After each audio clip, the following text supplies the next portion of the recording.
සුබ සන්ධ්‍යාවක් ආදරණීය දරුවනි. අද දවසේත් ඔබ මේ සම්බන්ධ වෙලා ඉන්නේ අපුර ඇකඩමිය හරහා ඔබ වෙත Zoom තාක්ෂණයෙන් ගෙනෙන ව්‍යාපාර හා ගිණුම් කරන අධ්‍යයනයේ විෂය සඳහා 11 ශ්‍රේණියේ. එනම් පුතේ අපි ගිය සතිය පුරාවටම සහ මීට සති 3කට ආසන්න කාලයක් අපි සාකච්ඡා කරා. අද 4 වෙනි සතිය උදා වෙලා තියෙන්නේ. ඔබට මතක ඇති අපි ගිණුම් කරන්නේ කොටසේ මූල්‍ය ප්‍රකාශන මාතෘකා කොටස තමයි සාකච්ඡා කරමින් සිටියේ. එතනදී මූල්‍ය ප්‍රකාශන දෙකෙන් ඒක පුජ්‍යල ව්‍යාපාරයක් විසින් පිළියෙල කළ යුතු මූල්‍ය ප්‍රකාශන දෙකෙන් ලාභ හෝ අලාභ ප්‍රකාශනය පිළිබඳ තමයි අපි තවදුරටත් අධ්‍යයනයක නිරත වෙමින් සිටියේ. ඔබට මතක ඇති ලාභ හෝ අලාභ ප්‍රකාශනය පිළියෙල කරද්දී අපි කොටස් දෙකකට අපේ පහසු සඳහා කොටස් දෙකකට කඩාගෙන ඒ කොටස් දෙකම හොඳින් අධ්‍යයනය කරලා අද දවසේ ඔබට ලාභ හෝ අලාභ ප්‍රකාශනයේ සම්පූර්ණ ආකෘතිය මා ඔබට අද දෙනවා. එතකොට පුතේ අපි ලාභ හෝ අලාභ ප්‍රකාශනය අද දවසේදී මේ ආකෘතියත් එක්ක ඔබට යම්කිසි ස්ථාවරයකට ඔබ පැමිණිය යුතුයි. ගනුදෙනු සමූහයක් අතරින් ලාභ හෝ අලාභ ප්‍රකාශනය හදලා ශුද්ධ ලාභය ගණනය කිරීම දක්වා. ඔබට මතක ඇති අපි ගිය සතියේ ලාභ හෝ අලාභ ප්‍රකාශනය හදන්නේ මොකටද? ඒකට අපි ප්‍රධාන වශයෙන්ම හේතුව මේවා සාකච්ඡා කරමින් තමයි ඉදිරියට ආවේ. ඒ නිසා නැවතත් මම මේවා සාකච්ඡා කරන්න උත්සාහ කරන්නේ නැහැ. ඔබට ඒ සඳහා අවශ්‍ය පසුගිය පාඩම් නරඹන්න පුළුවන් ක්‍රමවේදයක් ආයතනය හරහා සකස් කරලා තියෙනවා. ඒ නිසා ආයතනයත් එක්ක සම්බන්ධ වුණාම මේ ක්‍රමවේදය ඔබට දැනගන්න පුළුවන්. එහෙනම් පුතේ අපි අද දවසේ ඔබට ප්‍රධාන වශයෙන්ම මගේ කාර්යය තමයි අද දවසේ ඔබට ලාභ හෝ අලාභ ප්‍රකාශනයේ ආකෘතිය සකස් කරන්නේ කොහොමද? එය කෙසේ පිළියෙල කළ යුතුද යන්න පිළිබඳ අවබෝධයක් ලබා දීම. ඒ නිසා පුතේ එහෙනම් අද මුලින්ම ලාභ හෝ අලාභ ප්‍රකාශනයේ ආකෘතිය අපි සටහන් කර ගැනීමෙන් අනතුරුව ඔබත් එක්ක ගනුදෙනු කිහිපයක් අරගෙන ගනුදෙනු කියන්නේ ප්‍රධාන වශයෙන් පුතේ වත්කම් වගකීම් ආදායම් වියදම් හිමිකම් මෙන්න පහ ශේෂ්ත්‍ර පහ ඔස්සේ යම් ගනුදෙනු ටිකක් දීලා ඔබට හඳුනා ගන්න පුළුවන්ද කියලා බලනවා ලාභ හෝ අලාභ ප්‍රකාශනයට අදාළ ආදායම් සහ වියදම්. පැහැදිලිනේ? ලාභ හෝ අලාභ ප්‍රකාශනය හදන්නේ පුතේ ආදායම් සහ වියදම් පදනම් කරගෙන. ඒ නිසා ඔබ අනිවාර්යයෙන්ම ආදායම් වියදම් පිළිබඳ අවබෝධය තියෙන්න ඕන. ආදායම් වියදම් පමණයි අපි ලාභ හෝ අලාභ ප්‍රකාශනයට ගන්නෙ. නමුත් ඔබට වත්කම් වගකීම් හිමිකම් ඒවත් මම ඔබට ඒ අතරතුර දෙනවා. ඒ නිසා ඔබට තෝරා බේරා ගැනීමක් සිදු වෙනවා ලාභ හෝ අලාභ ප්‍රකාශනය පිළියෙල කරද්දී කොහොමද කළ යුත්තේ කියන එක. හරි. එහෙනම් පුතේ අද මුලින්ම අපි එහෙනම් ලාභ හෝ අලාභ ප්‍රකාශනයේ ආකෘතිය කොහොමද සකස් වෙන්නේ කියන එක පිළිබඳ පියවරින් පියවර අධ්‍යයනය කරමු. දැනට ඔබත් සමගම මේ ලාභ හෝ අලාභ ප්‍රකාශනයේ ආකෘතිය පුතේ මම සාකච්ඡා කරමින් තමයි යන්නේ.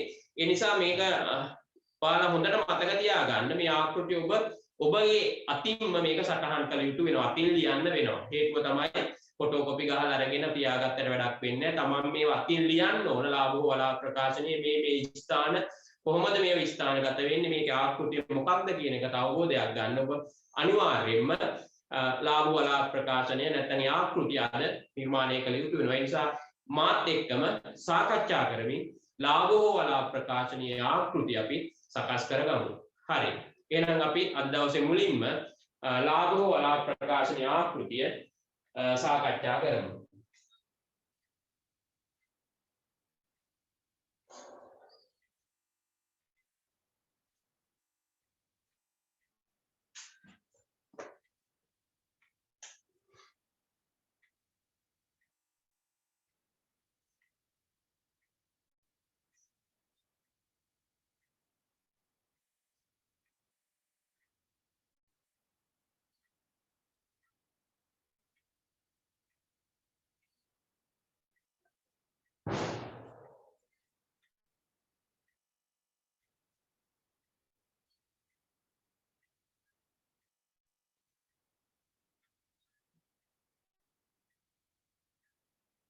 එතකොට පුතේ මේ ලාභ හෝ අලාභ ප්‍රකාශනයේ ආකෘතිය ප්‍රධාන වශයෙන්ම ගමන් කරන්නේ තීරු තුනක් ඔස්සේ. එතකොට මේ තීරු තුනක් අනිවාර්යයෙන්ම ලාභ හෝ අලාභ ප්‍රකාශනයට අවශ්‍යයි. ඒ තීරු තුන තමයි මම මේ ඇන්දේ. ඒ නිසා මාත් එක්කම මේක සටහන් කරගෙන යමු. ඔබ මේ ආකෘතිය පිළියෙල කළ යුතු වන්නේ පුතේ සම්පූර්ණ පිටුවක ආරම්භයක් ගන්න, පිටුවක මැදකින් පටන් ගන්න එපා. ඒ නිසා ආකෘතිය මුලින් එක කොලයකට ගන්න අපි උත්සාහ කරමු. හරිනේ?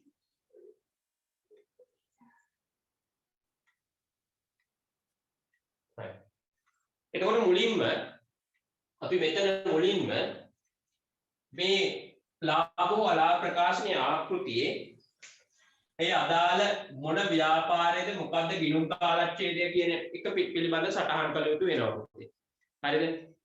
කාගේද ව්‍යාපාරය මොකද්ද ගිණුම් කාලච්ඡේදය කියන එක පිළිබඳ ගණනය උඩින් අපි සටහන් කළ යුතු වෙනවා. එහෙනම් අපි ඒක සටහන් කරනවා.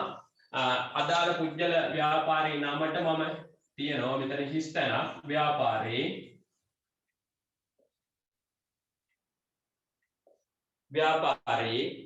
ගිණුම් කාලච්ඡේදයක් දානවා.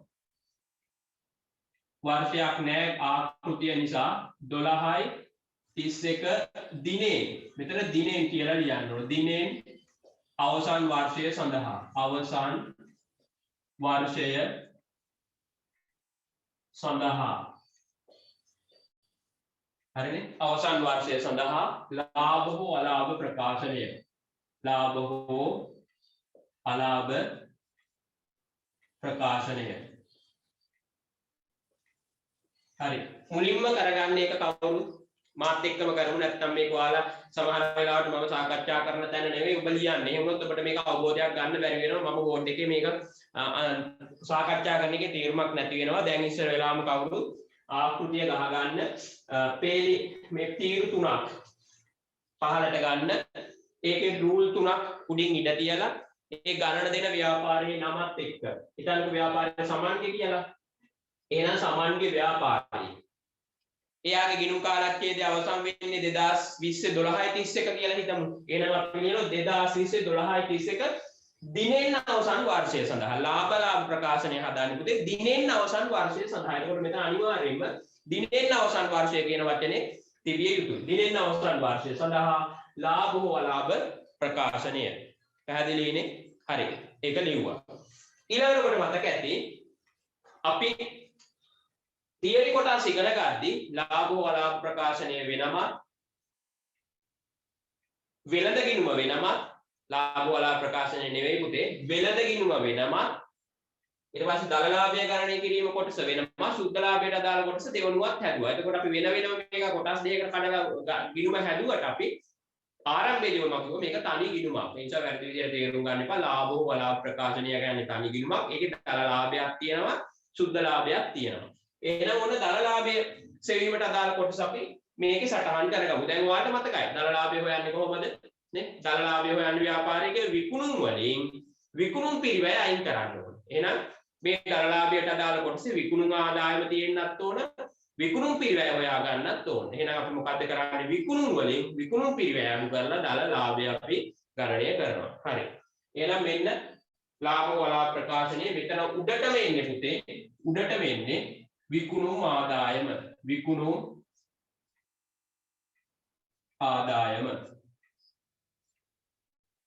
හරිද විකුණුම් ආදායම හරිද ඒක කෙලින්ම දාන්නේ තුන්වෙනි තීරුවට විකුණුම් ආදායම තුන්වෙනි තීරුවට සංඛ්‍යාත්මක වටිනාකමක් නැති නිසා ගණන් නෑ ආකෘතියනේ දෙන්නේ ඒ නිසා අතිර දාන්නේ ඒකයි සංඛ්‍යාත්මක අගයක් නෑ මොන විකුණුම් ආදායම අන්න විකුණුම් ආදායමේ පුතේ ඊළඟට අපි අඩු කරන්න ඕන මෙතන අඩු කළා විකුණුම් පිරිවැය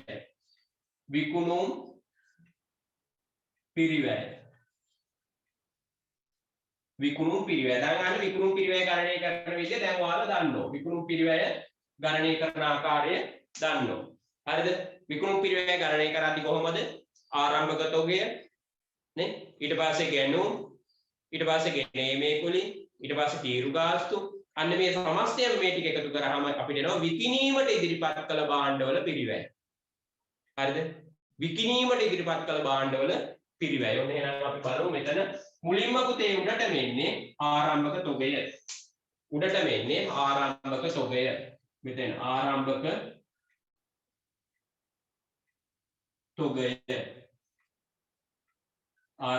තොගය. අපි මේක දානවා දෙවනි තීරුවට ආරම්භක තොගය. හරිද? ඊළඟට මේකට එකතු කරනවා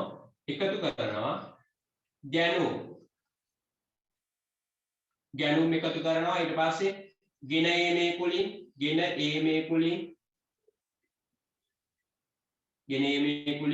ඊට පස්සේ පැටවුම් ගාස්තු මෙන්න මේවා අපි එකතු කරන නිසා මම ආරම්භක තොගයට මේ තුනත් එකතු වෙන නිසා එතකොට ගැණුම් ගෙන ඒමේ කුලින් පැටවුම් ගාස්තු තුනට විතරක් අපි කියනවා මුළු ගැණුම් පිරිවැය. හරිද? මේවත් කොටසින් කොටස ගන්නලා ඇත්තේ ගැණුම් ගෙන ඒමේ කුලින් පැටවුම් ගාස්තු මේ තුනට අපි කියනවා මුළු ගැණුම් පිරිවැය.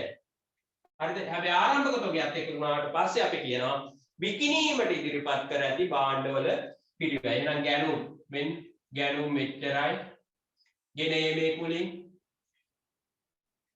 පැටවුම් ගාස්තු මෙන්න මේ ටික එකතු වුණාට පස්සේ අපි මෙන්න මෙතෙන්ට කියනවා මම මේක වෙන පාට පෑනකින් ලියනවා ආරම්භක තොගය ගැණුම් ගෙන ඒමේ කුලින් පැටවුම් ගාස්තු මේ හතර එකතු වුණාට පස්සේ අපි මේකට කියන්නේ මොකද විකිණීමට ඉදිරිපත් කර ඇති භාණ්ඩවල පිරිවැය. මොකද්ද? විකිණීමට ඉදිරිපත් කර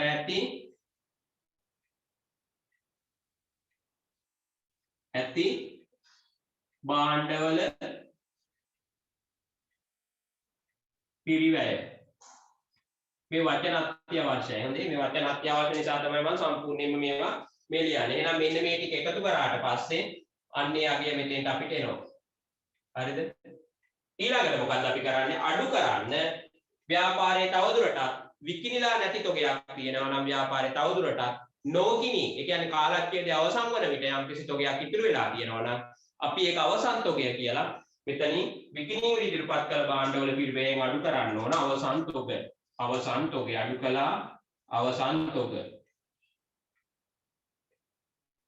තොගය මෙන්න මෙතනින් මේක මම ලිව්වා අඩු කරලා දැම්මා මෙන්න දැන් එනවා විකිණීමට ඉදිරිපත් කළ භාණ්ඩවල මුළු පිරිවැයෙන් අඩු කරනවා අවසාන තොගය අන්න එතකොට එනවා පුතේ මේක අඩු කරලා මෙන්න මෙතෙන්ට එනාගේ අපි හඳුන්වනවා විකුණුම් පිරිවැය ඒකත් මම වෙන පාට පෑනකින් ලියනවා විකුණුම් පිරිවැය හරිද මේ තියෙන විකුණුම් පිරිවැය එතකොට දැන් ඔයාලා ගන්න තරලාභය ඔයාලට විකුණුම් ආදායමෙන් විකුණුම් පිරිවැය අඩු කරන්න ඕනේ. එහෙනම් අඩු කරන බව පෙන්නන්න මම මෙන්න මෙතෙන්ට වරහන් දාගන්න. මෙන්න විකුණුම් ආදායම උඩ තියෙනවා මෙන්න විකුණුම් පිරිවැය. එහෙනම් මේකෙන් මේක අඩු කරාම මෙන්න මෙතෙන්ට එනවා මේ ව්‍යාපාරයේ දල ලාභය හෝ අලාභය. මෙතෙන්ට එනවා එහෙනම් දල ලාභය නැත්නම් ඇලිරක් අලාභය. දැන් ඒක තමයි හඳුනා ගන්න පුළුවන්. විකුණුම් ආදායමට වඩා විකුණුම් පිරිවැය අඩු නම් දල ලාභයක් එන්නේ. විකුණුම් ආදායමට වඩා විකුණුම් පිරිවැය වැඩි වුණොත් දල අලාභයක් එන්නේ. හරි මේ දක්වා ටික සටහන් කරගන්න. නැත්තම් ඔයාලා සමහර වෙලාවට මම මෙහෙ ලියනකොට ඔයාලා මෙහෙ මග ලිව්වොත් ඒක හරියන්නේ නැහැ. ඒ නිසා පුතේ අහගෙන ඉන්න ඉස්සර වෙලා අහගෙන ඉඳලා සටහන් කරගන්න අවස්ථාව දෙනවා. නැත්තම් මට කිව්ව මෙන්න මේ ආකෘතිය පෙළ පොතේ මෙන්න මේ අංකේ තියෙනවා. ඒ නිසා මේක සටහන් කරගන්න කියලා කියන්නේ නැතුව ඔයාලට අවබෝධයක් එන්න ඕන නිසා තමයි මම මේක සාකච්ඡා මාර්ගයෙන් මේ ආකෘතිය ඔයාලගේ සටහන් පොතේ අඳින්නේ. හරිනේ? හරි. මේ ටික කරගන්න බලන්න. දැන් ඔන්න ගත්තා. දල ලාභය ගත්තා. දැන් මතකයිනේ මේ ටික අපි වෙනම කතා කරා ඉස්සර වෙලා. ඊට පස්සේ අනිත් කොටස වෙනම කතා කරවට මතක ඇති. හරි.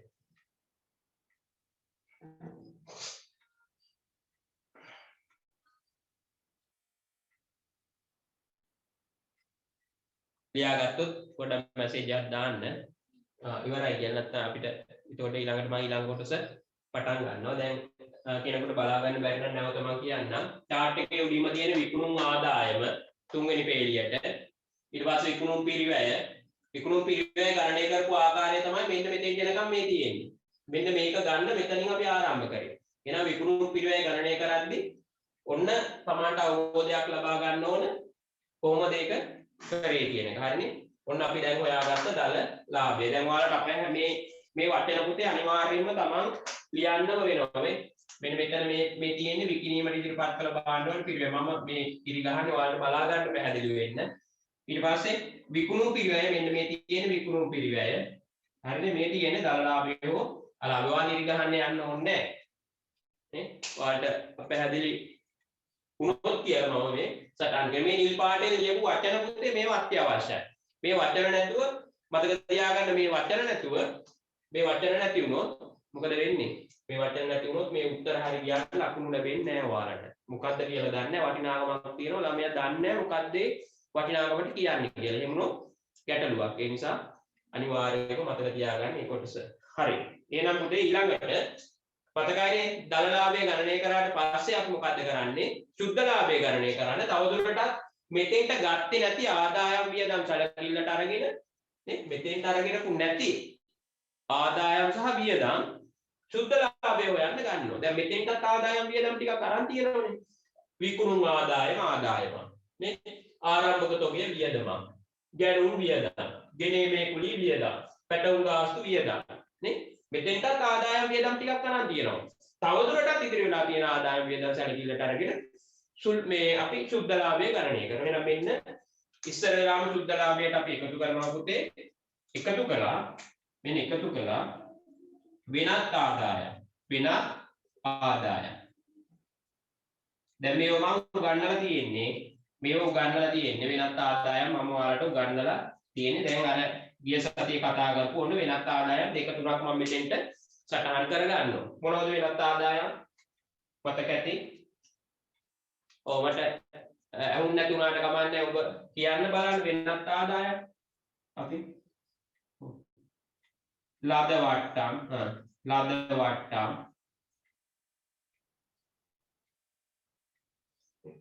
ගෙවල් කුලී ආදායම් නැත්නම්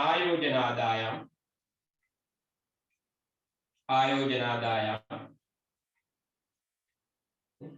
මොනවා හරි ආදායමක් තවදුරටත් මෙතෙන්ට එනවා නම් මෙතෙන්ට ආදායම් අපේ දීපු ගානේ ආදායම් තියෙනවා නම් මෙතෙන්ට ඒක එකතු කරන්න අවශ්‍ය වෙනවා. පැහැදිලිනේ? එහෙනම් ඒවත් අපි දානවා කෙලින්ම ලද වට්ටම් ආයෝජන ආදායම් දෙකක් තිබුණු නිසා මේ තීරු දෙවනි තීරුවට දාලා මේ දෙක එකතුව මෙතෙන්ට ගෙනහිල්ලා නැවත මේ ටික එකතු කරලා අපි තියාගන්න. දැන් ගණන හදාද්දී උනත් පුතේ ඔයාලා සුළු කරගෙන යද්දී අනිවාර්යයෙන්ම දල ලාභයට වෙනත් ආදායම් ටික එකතු කරලා මෙතනින් නවත්ත ගන්න. අන්තිමේ ඊළඟට වියදම් ටික අඩු කරන්නනේ තියෙන්නේ. හරි ඊළඟට තියෙන්නේ වියදම්.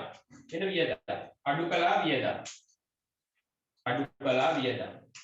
එතනින් අඩු කළා සමස්ත වියදම්. දැන් ඔයාලට මතක ඇති වියදම් ශීර්ෂ කීපයක් අපි කතා කරා. මොනවද වියදම් ශීර්ෂ ටික? ඔයාලට මතක ඇති. මොකද්ද වියදම් ශීර්ෂ ටික?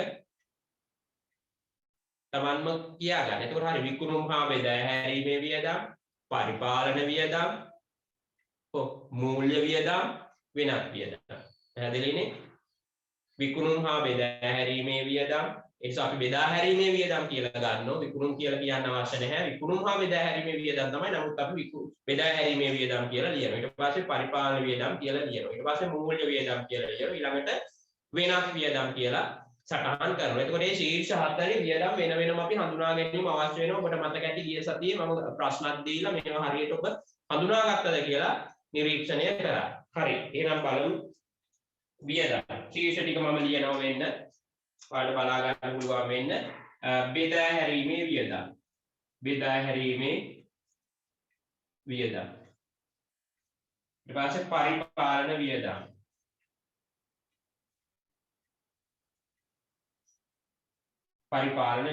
බෙදා හැරීමේ වියදම්, පරිපාලන වියදම්. එතකොට ඊළඟ මම යටින් ලියන්නේ මේ පැත්තෙන් ගන්නවා. නැවත මේ පැත්තට පොඩ්ඩක් යනවා.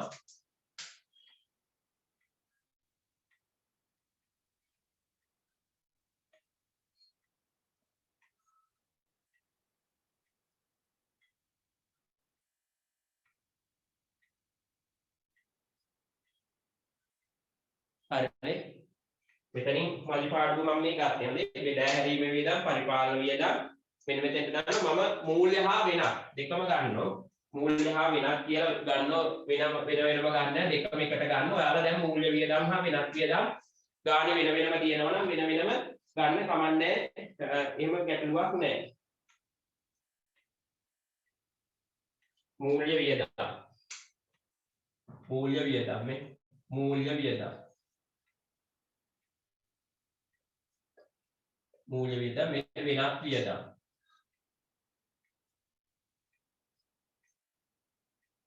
වෙනත් වියදම් හරිනේ ඔය විදිහට අපි සටහන් කරගන්නවා. දැන් තමයි මේකට ලියාගන්න. දැන් පුතේ රූල් ලාභ වලා ප්‍රකාශනයේ අපි තීරු තුනක් ගත්තේ මෙන්න මෙතනදී මේ වියදම් ටික හරියට අපිට සුළු කරගන්න පහසු වෙන්න. දැන් ඔබට පේනවා මේ පේලිය මෙතෙන්ට එනකම්ම හිස්ව තියෙන්නේ නේ.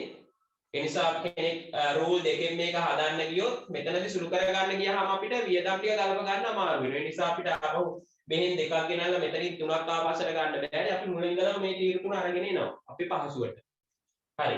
ඔන්න එහෙනම් බෙදා හැරීමේ වියදම් කිහිපයක් මම දෙනවා. මොනවද බෙදා හැරීමේ වියදම්? විකිණින් බෙදා හැරීම කටයුතු වල දරන වියදම්. වෙන දුන් වට්ටම් නේ. ඊට පස්සේ බෝල් ණය ප්‍රචාරණය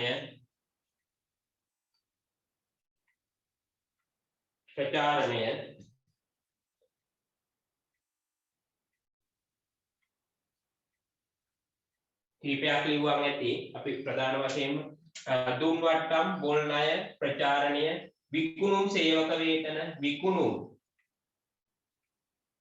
විකුණුම් මම කෙටියෙන් ලියනවා සේවක වේතන නැත්නම් වැටු විකුණුම් සේවක වේතන. එතකොට මේ අවුදේ දාන්නේ අපි කෙලින්ම පළවෙනි තීරුවට දාන්න ඕන. හරිනේ? අන්න එතන මතක තියාගන්න. පළවෙනි තීරුවට මේ ටික අපි දාන්නේ. හරිනේ? ඊළඟට පරිපාලන වියදම් ටික. පරිපාලන වියදම්. මෙතන පරිපාලන වියදම්.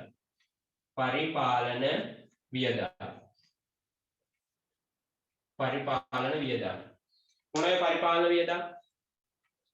දැන් ගිය සතිය උගන්වලා තියෙන්නේ ටක් ගාලා Tamanට මතකෙට එන්න ඕන. හරිනේ? පරිපාලන වියදම් මොනවද?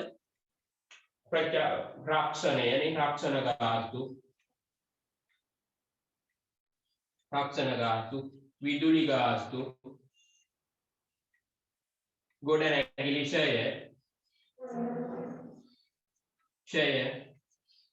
ගොඩනැගිලි ෂය තව ඕන තරම් ලියා ගන්න පුළුවන්. කලින් මම දීලා ඇති මෙතෙන්ට මම දැම්මා කිහිපයක්. හරිනේ? මෙතෙන්ට මේ කිහිපයක් මම දැම්මා. අපිට ආකෘතිය උරු වෙන්න ඕන නිසා මම මෙතෙන්ට කිහිපයක් දැම්මා. ඒකේ තුනක් දැම්මා. ඒ තුනේ එකතුවක් දෙවෙනි තීරුවට ගන්න. දැන් මේ බෙදා හැරීමේ වියදම් ටික එකතුව ගන්න දෙවෙනි තීරුවට. හරිද? පරිපාලන වියදම් ටික එකතුවක් ගන්න දෙවෙනි තීරුවට. හරි. ඊළඟට මූල්‍ය වියදම් පැත්තට යනවා. මූල්‍ය වියදම්. මොනවද මූල්‍ය වියදම්? මතකයිනේ? බැංකු කරුදෙනු. ව්‍යාපාරයේ මූල්‍ය අවශ්‍යතා සම්පූර්ණ කරගන්න ගියාම බැංකුත් සමග නැත්නම් මූල්‍ය ආයතන එක්ක කටයුතු කරන්න වෙනවා. අන්නේ ආයතන එක්ක කටයුතු කරද්දී යම් වියදම් දරන්න වෙනවා. අන්නේ වියදම් අපි මූල්‍ය වියදම් විදිහට හඳුනා ගන්නවා. බැංකු ගාස්තු, අයිරා පොලි,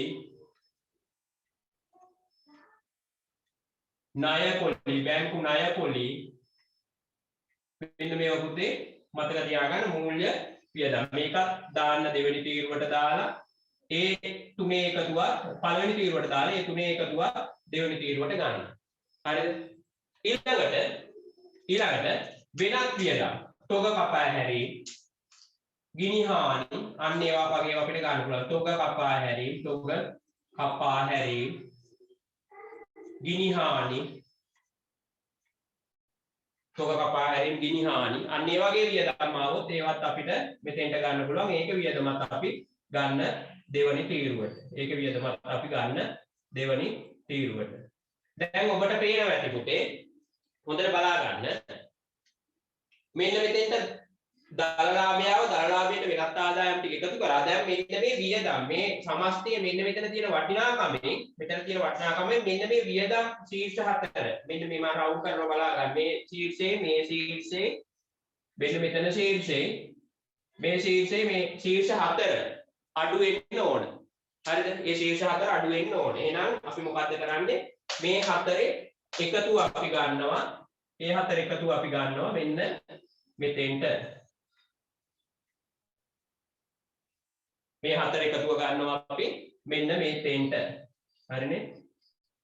හරි. ඔන්න දැන් මොකද්ද කරන්නේ?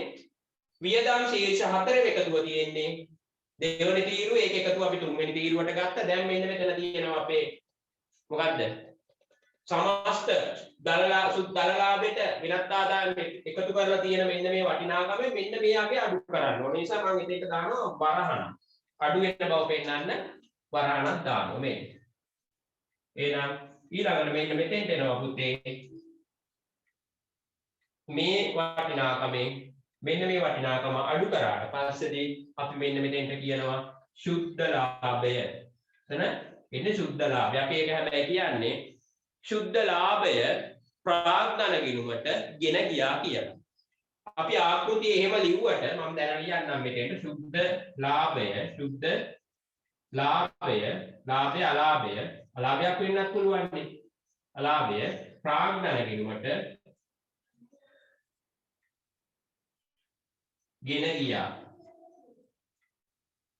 ගියා. සුද්ධ ලාභය ප්‍රාග්ධන ගිණුමට ගෙන ගියා කියලා අපි මෙතන මේකෙන් මේක අඩු කරලා එන වටිනාකම මෙන්න මෙතෙන්ට අපි ලියනවා. හරිනේ? සුද්ධ ලාභයක්ද අලාභයක්ද කියලා හොයාගන්නේ කොහොමද? මේ වෙනත් ආදායම් වලට වෙනත් ආදායම් මෙතන තියෙනවා.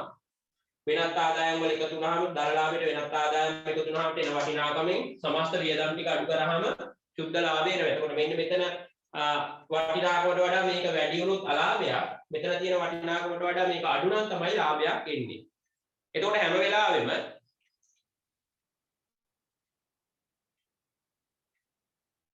හරිද? මතක තියාගන්න. දැන් පැහැදිලිනේ? ඔව් මැසේජ් අහනවා මට සමහර වෙලාවට දකින්න ප්‍රමාද වුණොත් උදේ උත්තරයක් දී ගන්න අපහසු වෙනවා.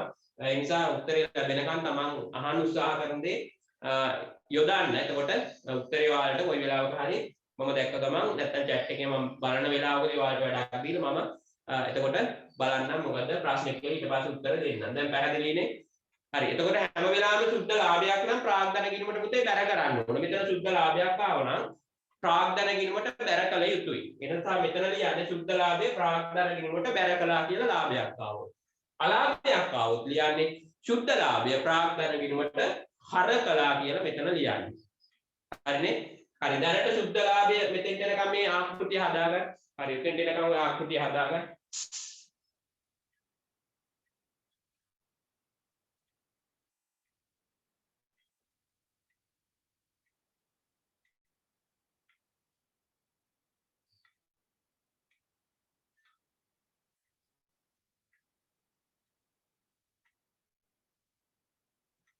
එතෙන්ට එනකම් මේ ටික කරගන්න. ඊට පස්සේ අපිට තියෙන්නේ ගානකට යන්න තියෙන්නේ. හරිනේ? ඊට පස්සේ අපි ගානක් හදමු.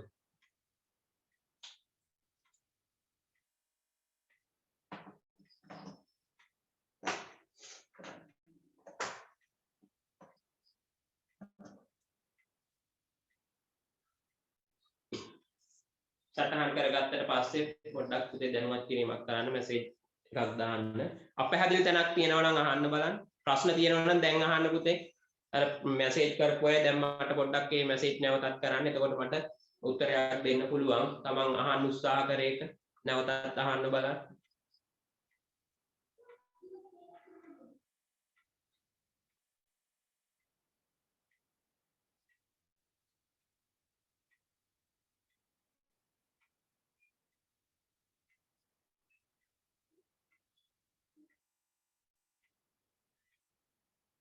සටහන් කරගෙන ඉවරද?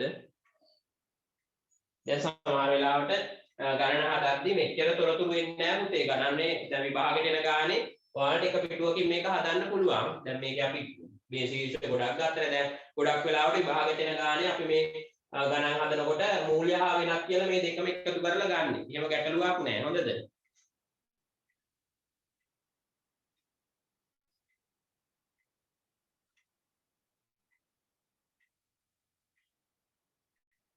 හරි. බෝඩ් එකේ පුතේ අකුරු පොඩිවට ලියපු නිසා පොඩ්ඩක් අපැහැදිලි ඇති. නමුත් මම ඒකයි කිව්වේ හැම වෙලාවෙම හොඳට අහගෙන ඉඳලා මේ වැඩේ කරන්න. සමහර වෙලාවට සිග්නල් Tamanට අඩු වැඩි වෙනකොට බෝඩ් එකේ ලියපු එක අපැහැදිලි වෙනවා. සමහර වෙලාවට හොඳට පැහැදිලිව පේන ඒ වගේ ගැටලු තියෙනවා. නමුත් දැන් ඔයාලට අවබෝධය තියෙනවා මොකද්ද මේ කරේ කොහොමද මේ ආකෘතිය කරේ. මෙතනින් මේ මඩි ටික තමයි අපි එහා පැත්තට ගත්තේ. ගණන් හදද්දී ඔච්චර ලොකු ආකෘතිය අපිට එන්නේ නැහැ. දැන් ඊළඟ ගානෙන් ඔබට අවබෝධ වෙයි කොහොමද මේක හදන්නේ කියලා. දැන් පුතේ පොඩ්ඩක් මතක තියාගන්න ඕන මෙතන ඔයාලා ප්‍රධාන වශයෙන් මතක තියාගන්න යුතු වැදගත් කාරණාවක් තියෙනවා. මෙන්න මේ ගණන හදන්න කලින් අපි මෙන්න මේ ශීර්ෂ ටික මේවා වෙන් කර ගන්න ඕන. හරිනේ? විකුණුම් ආදායම, විකුණුම් පිරිවැය, ඊට පස්සේ වෙනත් ආදායම්, වියදම් ශීර්ෂ ටික වෙන වෙනම මේ ආකෘතිය සකස් කරගෙන තමයි ගණනක තියෙන තොරතුරු අපි හදන්න යන්නේ. නැතුව මේ මුල ඉඳලම තොරතුරු ටික හොයාගෙන යන්න ගියොත් අපිට මේ ගාන එහෙම හදන්න බෑ. ඒ නිසා මම මේ දැන් කියලා දෙන ක්‍රමවේදයට අනුව ගාන හදන්න හුරු වෙන්න. එතකොට ඔබට ඉතා ඉක්මනින් මේ ගාන හදා ගන්න හැකියාව ලැබෙනවා. හරි. ඉක්මනට සටහන් කරගන්න.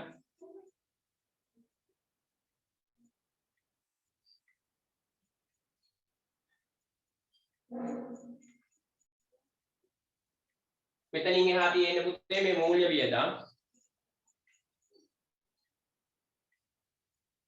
හරිද?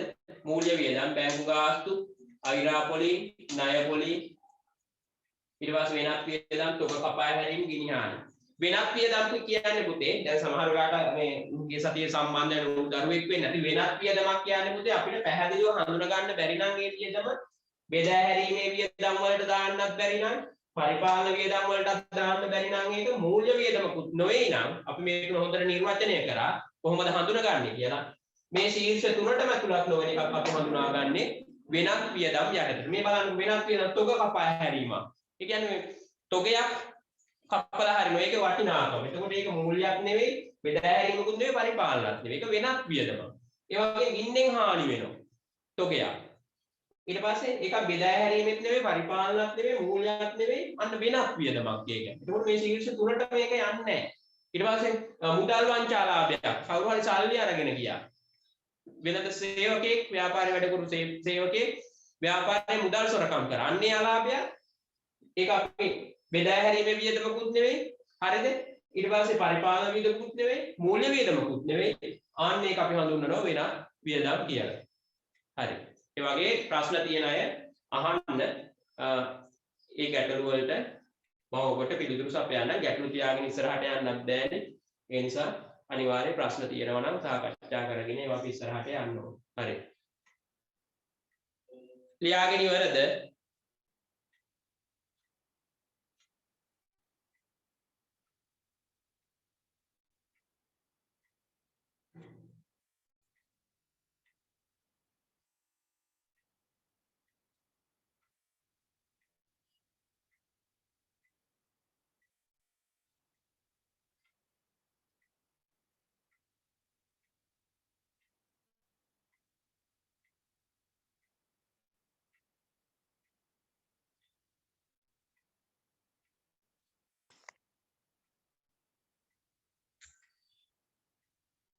හරි. සමහර දරුවෝ අහලා තියෙනවා බෙදා හැරීමේ වියදම් යටතේ තියෙන්නේ මොනවද කියලා. බෙදා හැරීමේ වියදම් යටතේ දුම් වට්ටම්, පොල් ණය, ප්‍රචාරණය, විකුණුම් සේවක වේතන. එතකොට මේ බෙදා හැරීමේ වියදම් අපි ගිය සතියේ කතා කරාදී එතන දීපු මේ අයිටම ඕන එකක් මෙතෙන්ට ලියන්න පුළුවන්. මම කිහිපයක් ලියුවා. ඊට පස්සේ තියෙන පරිපාලන වියදම්. ව්‍යාපාරයක් පරිපාලනය කරගෙන යද්දී දරන්න සිදුවෙන වියදම්. රක්ෂණ ගාස්තු, විදුලි ගාස්තු, ගොඩනැගිලි ඡය.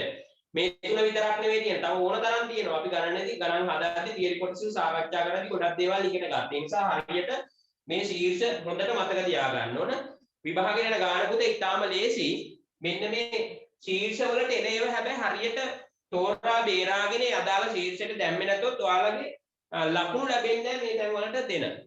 හැබැයි සුද්ධ ලාභයට බලපෑමක් නැහැ. සුද්ධ ලාභය හෝ අලාභය හරි වෙනස් වෙන්නේ නැහනේ. ඇයි මේ ඔක්කොම මේ දින ශීර්ෂ යටතේ තියෙන සියල්ලම අපි එකතු කරලා අඩු කරාම මේ උත්තරේ වෙනසක් වෙන්නේ නැහැ. මම කතා කරන දේ තේරෙනවනේ. ඒ උත්තරේට බලපෑමක් වෙන්නේ නැහැ. සුද්ධ ලාභය නිවැරදි නමුත් ලකුණු දෙන්නේ බෙදා හැරීමේ වියදම් යටතේ විභාගෙට 4ක් ආවනම් ඒ 4ම තියෙන්න ඕන මේකේ. තිබුණ නැත්නම් මෙතන ටෝටල් එක ඔයාලගේ වරදිනවා. එතකොට මෙතන බෙදා හැරීමේ වියදම විදියට සලකන්න ඕන එකක් පරිපාලන වියදම් වලට දැම්මොත් එතකොට ඔයාලට මෙතෙන්ට ලැබෙන ලකුණු ලැබෙන්නේ නැහැ. මෙතෙන්ට ලැබෙන ලකුණු ලැබෙන්නේ නැහැ. නේ දැන් ඒ නිසා සැලකිලිමත් වෙන්න ඕන ලකුණකටනේ අපි ටාගට් කරන්නේ. ඒ නිසා හරියට මේක නිශ්චිතව හඳුනා ගන්න ඕනේ. ඒක වැදගත් නේ පුතේ. නැත්තම් ඔබට මම ගිය සතියේ වියදම් මේ ශීර්ෂ වලට අරගෙන කඩලා උගන්වන්නත් එක වැඩක් වෙන්නේ නැහැ. ඒ නිසා ඒක ඉගැන්වුවේ දරුවා හරියට හඳුනා ගන්න ඕනේ මේ ශීර්ෂ වලට අදාළ කොහොමද මේ වියදම? මොකද්ද මේ වියදම? පරිපාලනද මේක? මූල්‍යද මේක? වෙනත් එකක්ද? බෙදා හැරීමේද කියලා අනිවාර්යයෙන්ම දරුවා දැනගන්න ඕනේ. එතකොට මේවට හරියට තෝරා බේරාගෙන දාන ළමයා ලකුණු ගන්නවා. ඒ නිසා ගොඩක් වෙලාවට විභාගෙදී O level විභාගේ මාර්කින් වලදී දෙන්නේ බෙදා හැරීමේ වියදම් වලට මෙතන වටිනාකමට තමයි ලකුණ දෙන්න කියන්නේ. හරිද?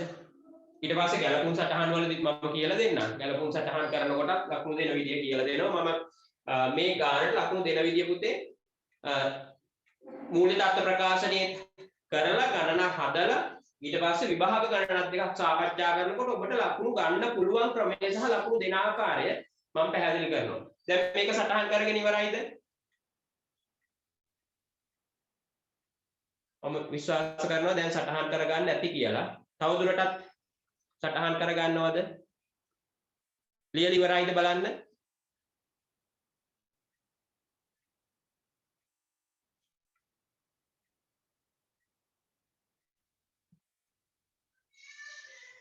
හරි. හරිනේ. එහෙනම් ගොඩක් අය ලියාගෙන ඉවරයි බෝඩ් එකේ තියෙනවා. දැන් අපි පුතේ දැන් මේන් ගානක් හදන්න යන්නේ. හොඳේ. මේන් ගානක් හදන්න යන්නේ මම ඔයාලට දෙන්නේ ශේෂ පිරික්සුමක්. හරිද? එතකොට ශේෂ පිරික්සුම කියන එක පුතේ 10 වසරේදී ඔයාලා දන්නවා. හරිද? ශේෂ පිරික්සුමක් කියන්නේ ව්‍යාපාරයක මූලික සටහන් පොත්වල තියෙන තොරතුරු ලෙජර් ගිණුම් වලට ආවහම අන්නේ ලෙජර් ගිණුම් ටික අපි තුලනය කරනවානේ. තුලනය කරාට පස්සේදී ලෙජර් ගිණුම් වල තියෙන හරශේෂයන් හරට ලෙජරේ තියෙන බැරශේෂයන් වල බැරට යොදලා අපි හදනවා වාර්තාවක්. අපි ඒක හඳුන්වනවා ශේෂ පිරික්සුම නැත්නම් ට්‍රයල් බැලන්ස් කියලා අපි හඳුන්වනවා. එතකොට හරශේෂයන් ටික එකතුවයි බැරශේෂයන් ටික එකතුවයි අනිවාර්යයෙන් සමාන වෙන්න ඕන ශේෂ පිරික්සුමක්. ගිණුමක් නෙවෙයි ශේෂ පිරික්සුම කියන්නේ. එතකොට අපි 10 දී කතා කරා ශේෂ පිරික්සුමක් තුලණය වූ පමණින් අපිට එන්න පුළුවන් එකම එක නිගමනයයි තියෙන්නේ අපි හදපු ගානේ අංක ගණිතමය දෝෂ නොමැති බව විතරයි තහවුරු වෙන්නේ. නැතුව ශේෂ පිරික්සුම තුලණය වුණා කියලා අපි හදපු ගිණුම් තියපු වගේ නිවැරදි කියන එකට අපි එන්න බෑ අපිට. හේතුව ශේෂ පිරික්සුම තුලින් අනාවරණය වැරදි තියෙනවා. ශේෂ පිරික්සුම තුලින් අනාවරණය නොවන වැරදි තියෙනවා. ශේෂ පිරික්සුම තුලණය වුණා ඒ තුල වැරදි තියෙනවා. ඒ නිසා පැහැදිලි. ඒ නිසා අවිනිශ්චිත වලදී මතකයිනේ අපි අවිනිශ්චිත ගිණුම් පාඩම කතා කරද්දී ඔක කොටස් දෙකකට බෙදලා ලස්සනට කතා කරනවා. ශේෂ පිරික්සුම තුලින් අනාවරණය වන වැරදි, ශේෂ පිරික්සුම තුලින් අනාවරණය නොවන වැරදි කියලා හඳුනා ගන්නවා. ඒ නිසා ශේෂ පිරික්සුමක් තුලණය වූ පමණින් අපිට එන්න පුළුවන් එකම එක නිගමනය අංක ගණිතමය නිවැරදිතාවය විතරයි. MCQ වල අහන්න පුළුවන්. ඒ නිසා දැන් මම ඔයාලට දෙන ශේෂ පිරික්සුමේ ඒකේ වත්කම් තියෙනවා, වගකීම් තියෙනවා, හිමිකම් තියෙනවා, ආදායම් තියෙනවා, වියදම් තියෙනවා. එතකොට ඔබ දන්නවා වත්කම් සහ වියදම් ගිණුම් වල වැඩිවීම නැත්නම් සාමාන්‍ය ශේෂය අපි හඳුන්වනවා හරට තියෙන්නේ.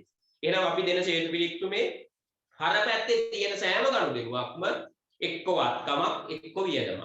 දැන් මම දෙන ශේෂ පිරික්සුමේ බැර පැත්තේ හැම වෙලාවෙම තියෙන්නේ එක්ක ආදායමක් එක්ක වගකීමක් එක්ක හිමිකමක්. පැහැදිලිනේ? එහෙනම් අපි ගණනකින් යනවා ලාභ වලාභ ප්‍රකාශනය තහවුරු කරගන්න.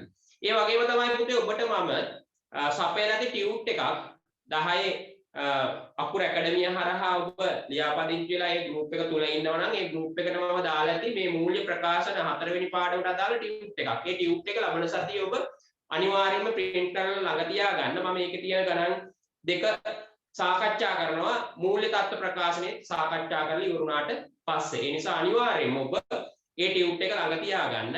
ඒ ටියුට් එකට යන්න කලින් මම ගණනක් දෙකක් ඔබට මේ ශේෂ පිරික්සුමේ හුරුවක් ලබා දෙන්න ඕන නිසා අතින් ලියවලා ගණනක් දෙකක් හදනවා. ඊට පස්සේ අපිට කාලය ඉතුරු කරගන්න පුළුවන් අර ටියුට් එකේ ගණන් ටික ඔබ print එකක් අරගෙන නැවත පොතේ ලියා ගන්නව නම් වඩාත් හොඳයි. නමුත් එහෙම කරන්න බැරි නම් ටියුට් එක හරි ළඟ තියාගෙන පොතට සම්බන්ධ කරගන්න ලබන සතිය අනිවාර්යයෙන්ම ඒක තමන් අත්තිව ඉන්න නැත්නම් අපි ගණන සාකච්ඡා කරගෙන යනකොට ගණන ඔයාලා ළඟ නැති වුණාම ඔයාලට අවබෝධයක් නැති වෙන්න පුළුවන්. ඒ වගේම තමයි මේ ආයතනය හරහා නැත්නම් අකුරු ඇකඩමිය හරහා තවදුරටත් ඔබ මේ මගේ මේ පාඩම් වලට සම්බන්ධ වෙන අදහසක් තියෙනවා නම් අනිවාර්යයෙන්ම ඔබ ලියාපදිංචි වෙන්න ඕන 0.7.7.7.325 කියන නම්බර් එකට. දැනට මගේ වෙන ගෲප් වලට මම ලින්ක් එක යොමු කරාට ලබන සතියේ ඉඳලා පුතේ ලින්ක් එක එහෙම එවන්න ක්‍රමවේදයක් නැහැ. ඒ නිසා ආයතනයත් එක්ක තියෙන සම්බන්ධතාවය මත තමයි මම ලින්ක් එක ගෙන්නගෙන ඔබට සම්බන්ධ වෙන්න කියලා මේ ලින්ක් එක ඔබට ෂෙයා කරේ. නමුත් පින් ඉස්සරහට ඒක කරන්න බැරි බව තමයි ආයතනය විසින් දැනුම් දීලා තියෙන්නේ. ඒ නිසා කනගාටු වෙනුණත් කරන්න දෙයක් නැහැ. ඔබට අවශ්‍යයි කියලා හිතෙනවා නම් තවදුරටත් මේ ගමන යන්න.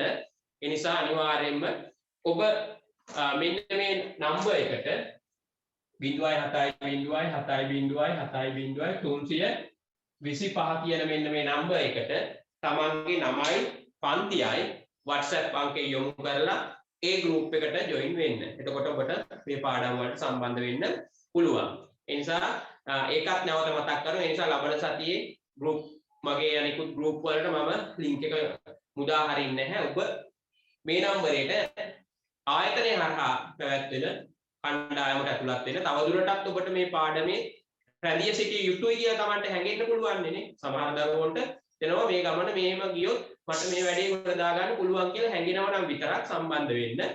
එහෙම නැත්නම් කිසි ප්‍රශ්නයක් නැහැ. ඔබට කිසිම ගැටලුවක් නැහැ. ඔබට මේවා හරියට දැනට අවබෝධ වෙලා තියෙනවා නම් සම්බන්ධ වෙන්න අවශ්‍ය වෙන්නේ නැහැ. හරිනේ පුතේ. එහෙනම් අපි මෙන්න ලාභ හෝ අලාභ ප්‍රකාශනයට අදාළව චූටි ගාණක් ලොකු ගාණක් නෙවෙයි මෙතනදී මම බලන්නේ ඔබට වියදම් ටික හඳුනා ගන්න පුළුවන්ද? වියදම් ටික හඳුනාගෙන ඔබට ලාභ හෝ අලාභ ප්‍රකාශනය හදා ගන්න පුළුවන්ද කියන එක. ඒ නිසා පුතේ මේ ගාණ ඔබ ඉස්සර වෙලා පිටපත් කරගන්න. පිටපත් කරාට පස්සේදී අපි ගාණ සාකච්ඡා මාර්ගයෙන් හරි ඔයාලට වෙලාවක් දීලා ඒක මම හදන ක්‍රමය කියලා දෙන්නම්. දැන් මුලින්ම මේ ගාණක් හදන්න උත්සාහ කරන දරුවෝ ඉන්නවනම් මාත් එක්කම මේ ගණන හදමු. මේ ගාණ හදන්න පුළුවන් කෙනෙක් ඉන්නවනම් ඒ ගාණ දුන්නට පස්සේ ඔබට හදාගෙන යන්න පුළුවන්. ඒ නිසා මේ ගාණ එහෙනම් සියලුම දරුවෝ පිටපත් කරගන්න. මම ස්ක්‍රීන් එකේ ශේෂ පිරික්සුමක් ෂෙයා කරනවා. ඒ ශේෂ පිරික්සුම ලියාගෙන අපි ශේෂ පිරික්සුම හරහා අසන ලද ප්‍රශ්න වලට පිළිතුරු සපයමු. හරි. ලියාගන්න.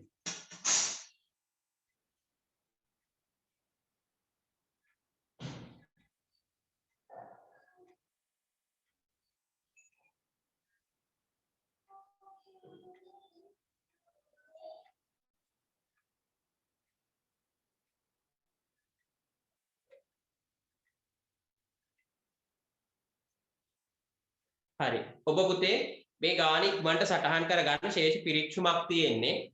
මේ ශේෂ පිරික්සුම ඔබ ඉක්මනට පිටපත් කරගන්න. මේ ශේෂ පිරික්සුම උඩම තියෙන්නේ මොහොමඩ්ගේ ව්‍යාපාරය කියලා. හොඳද?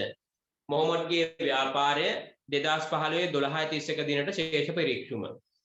ඉක්මනට පොතේ ලස්සනට මේක පිටපත් කරගන්න. මම මිනිත්තු 3ක විතර කාලයක් දෙන්නම් ඉක්මන් කරලා සටහන් කරගන්න. ඒ වගේම යටින් තියෙන පොඩි පොයින්ට් එකක් දීලා තියෙනවා ඔයාලට පොඩි විශේෂ කරුණක් දීලා තියෙනවා. සැලකිය යුතු මිලදීගත් ඔක සියල්ලම විකුණා ඇත.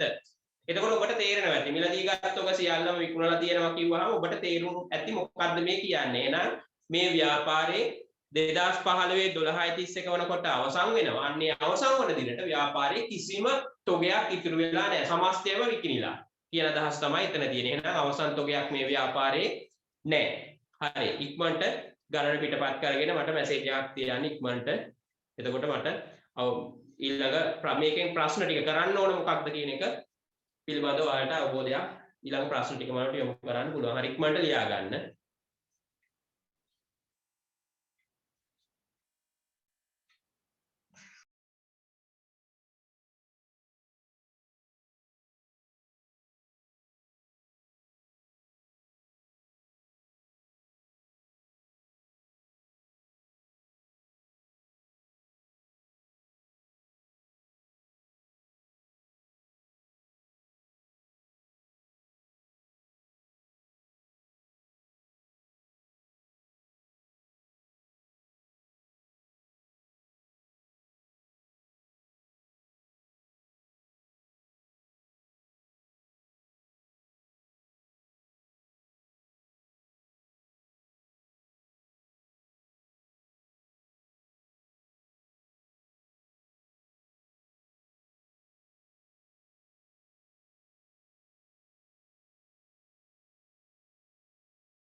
හරිද පුතේ? මොහමඩ්ගේ ව්‍යාපාරය 2015 12:31 දිනට ශේෂ පිරික්සුම ලියාගෙන ඇති.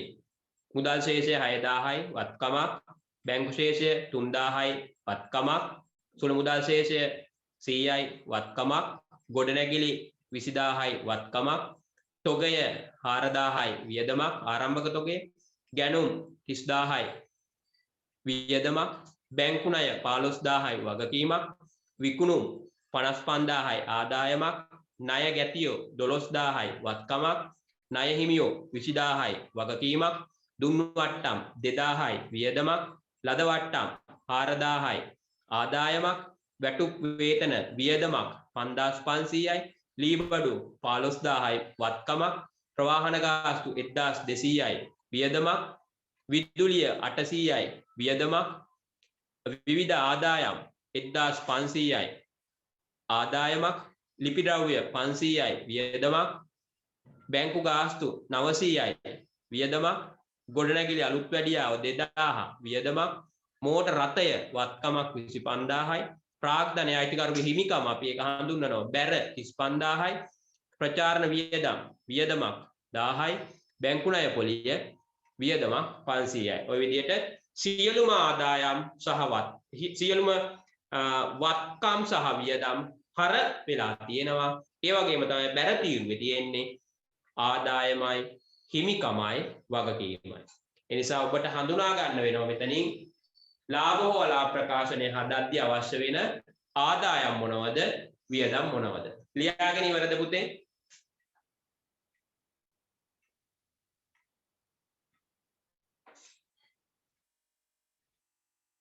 ලියාගෙන ඉවර නම් පොඩ්ඩක් මැසේජ් එකක් දාන්න.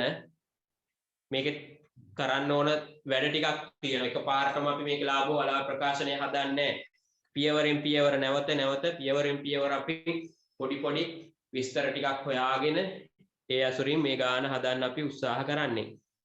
හරිද?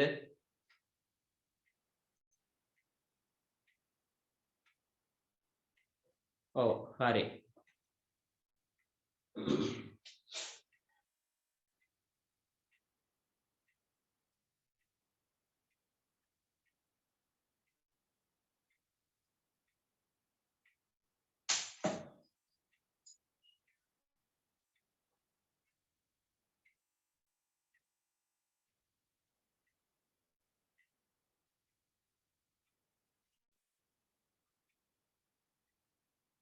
කීප දෙනයි තාම ලියාගත්තා කියලා සටහන් කරේ. එහෙනම් මම දැන් මෙතනින් ඉවත් වෙනවා. ඊට පස්සේ ඔබට තවදුරටත් ලියා ගන්න බැරි වුණා නම් ස්ක්‍රීන්ෂොට් එකක් ගහ ගන්න. ඊට පස්සේ ඔබට බලාගෙන ලියා ගන්න පුළුවන්.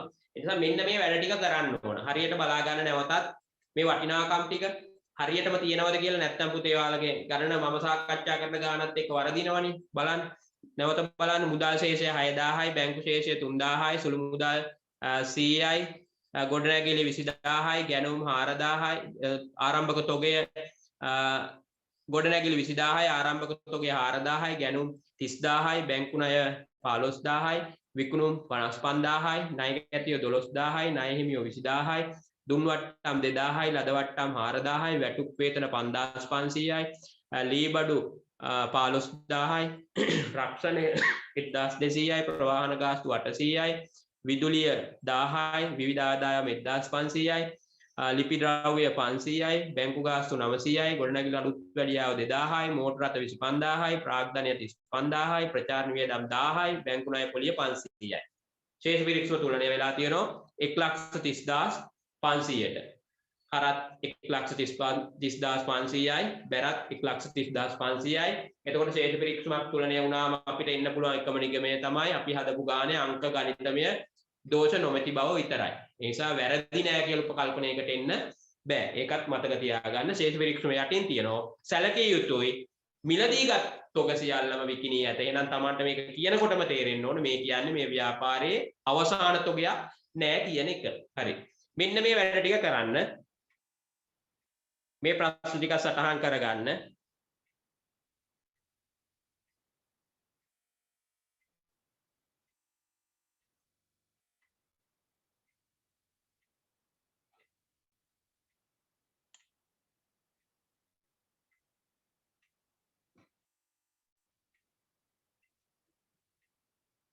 හරිනේ පළවෙනි එකෙන් කියනවා ශේෂ පිරික්සුමේ ඇතුළත් වියදම් හා ආදායම් වෙන් වෙන්ව ලැයිස්තුගත කරන්න. ඔන්න වැඩක් තියෙනවා. ඉස්සර වෙලාම කියන්නේ මේ ශේෂ පිරික්සුමේ තියෙන වියදම් හා ආදායම් වෙන වෙනම ලැයිස්තුගත කරන්න. හරිද?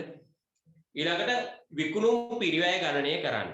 විකුණුම් පිරිවැය ගණනය කරන්න. තුන්වෙනි එක වියදම් ලැයිස්තුව පහත ශේෂ්ත්‍ර යටතේ වර්ග කර දක්වන්න. පහත ශේෂ්ත්‍ර යටතේ වර්ග කර දක්වන්න. බෙදා හැරීමේ පරිපාලන මූල්‍ය හා වෙනත්. අවසානට අහනවා දිනෙන් අවසන් වර්ෂය සඳහා වෙළඳ ලාභ ගිණුම පිළියෙල කරන්න. 4.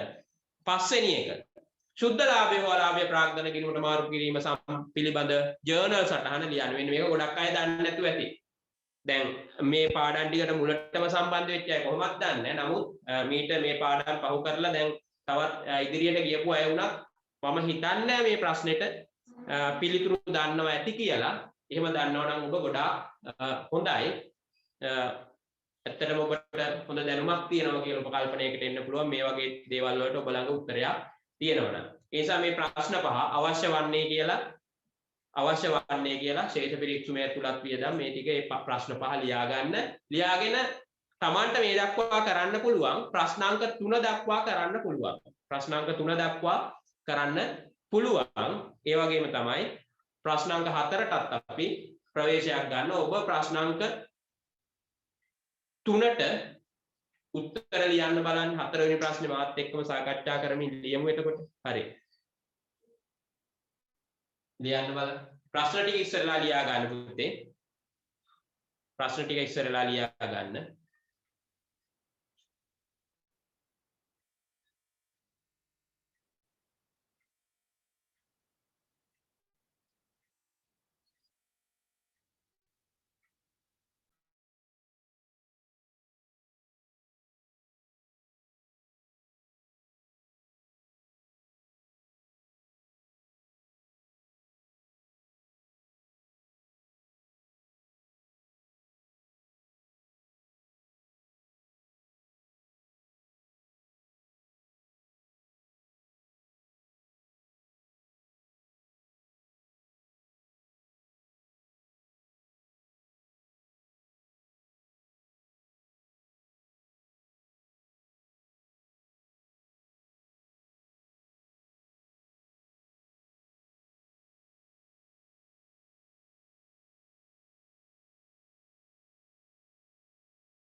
හරිද පුතේ ප්‍රශ්න ටික ලියාගත්තද?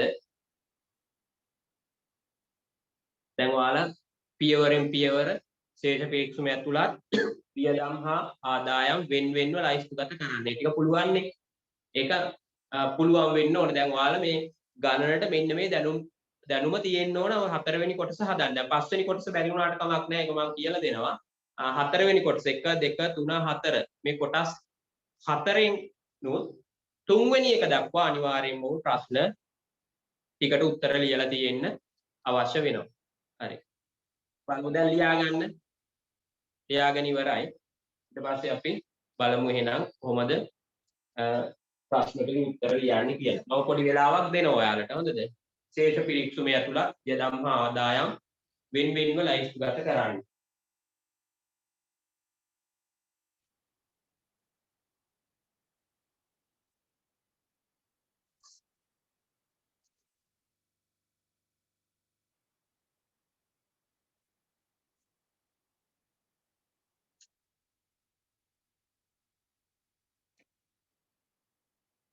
ශේෂ පරීක්ෂමයේ ඇතුළත් යදම් ආදායම් වෙන්වෙන්ව ලයිස්තුගත කරන්න. ළඟට විකුණුම් පිරිවැය.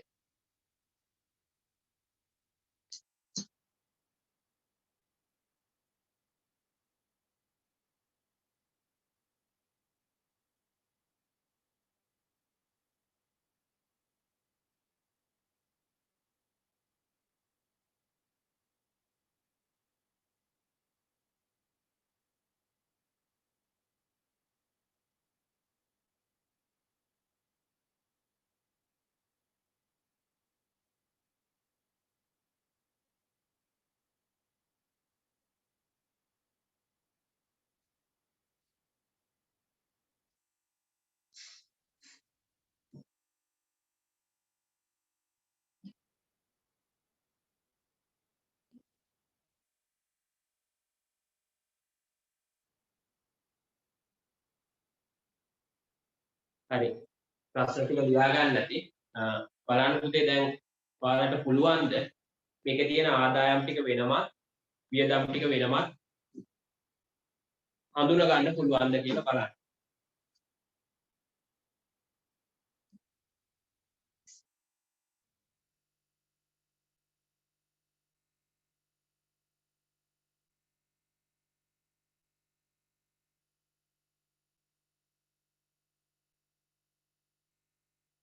ආදායම් ටික වියදම් ටික වෙන වෙනම අපිට හඳුනා ගන්න පුළුවන්ද කියලා බලන්න. හරිනේ. බලන්න ආදායම් මොනවද කියලා ලියලා එකතු කරලා ටෝටල් එක ගන්න. වියදම් මොනවද කියලා බලලා ඒ සමස්තයේ එකතුව ගන්න. එතකොට ඔන්න මෙතනදී හඳුනා ගන්න පුළුවන් වෙන්න ඕන ආදායම් මොනවද වියදම් මොනවද කියන එක. හරි.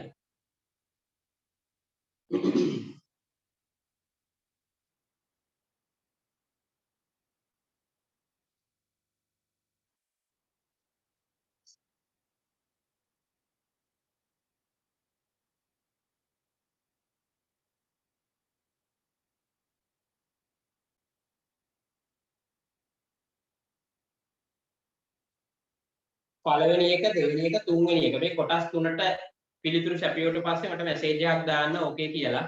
ඊට පස්සේ ඒ තුන සාකච්ඡා කරලා අපි ගාන හදමු. මේ ගානේදී පොඩ්ඩක් මට පළවෙනිම ගාන නිසා ඔබත් එක්කව මට හදන්න අවශ්‍යතාවය තියෙනවා මේක. ඒ නිසා පළවෙනි කොටස් තුනට ඔබට පුළුවන් පිළිතුරු සපයන්න. පස්සේ 3 4 5 කොටස් දෙක මාත් එක්කව සාකච්ඡා කරමු. පළවෙනි ප්‍රශ්න තුනට උත්තර ලියපු සැනින් මට මැසේජ් එකක් තියන්න ලියලා ඉවරයි කියලා. හරිනේ.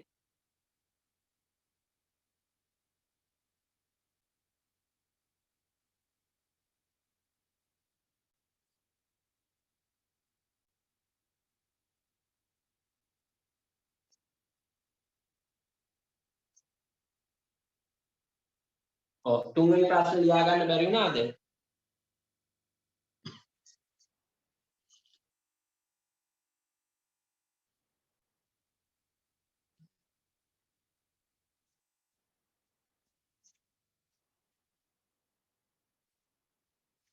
බලන්න ලියා ගන්න බැරි වුණා නම් තුන්වෙනි ප්‍රශ්නේ තියෙන වියදම් ලයිස්තුව පහත ශේෂ්ත්‍ර යටතේ වර්ග කර දක්වන බෙදා හැරීමේ වියදම් පරිපාලන වියදම් මූල්‍ය හා වෙනත් වියදම්. මෙන්න මේ වියදම් ලයිස්තුව ඒ අදාළ ශේෂ්ත්‍ර යටතේ ඇතුළත් කරන්න තියෙන්නේ. ප්‍රශ්න ටික ලියා ගන්න ඉස්සර වෙලා පුතේ. එතකොට ලේසි. ප්‍රශ්න ටික ලියා ගන්න ඉස්සර වෙලා ඊට පස්සේ අපි සාකච්ඡා කරමු. ප්‍රශ්න ටික ලියා ගන්න. හරි.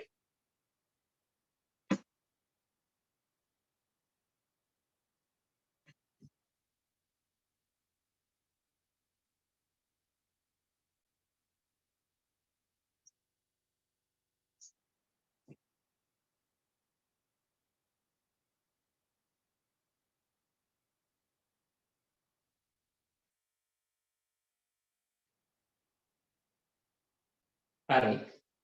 දැන් ගානට එන්න.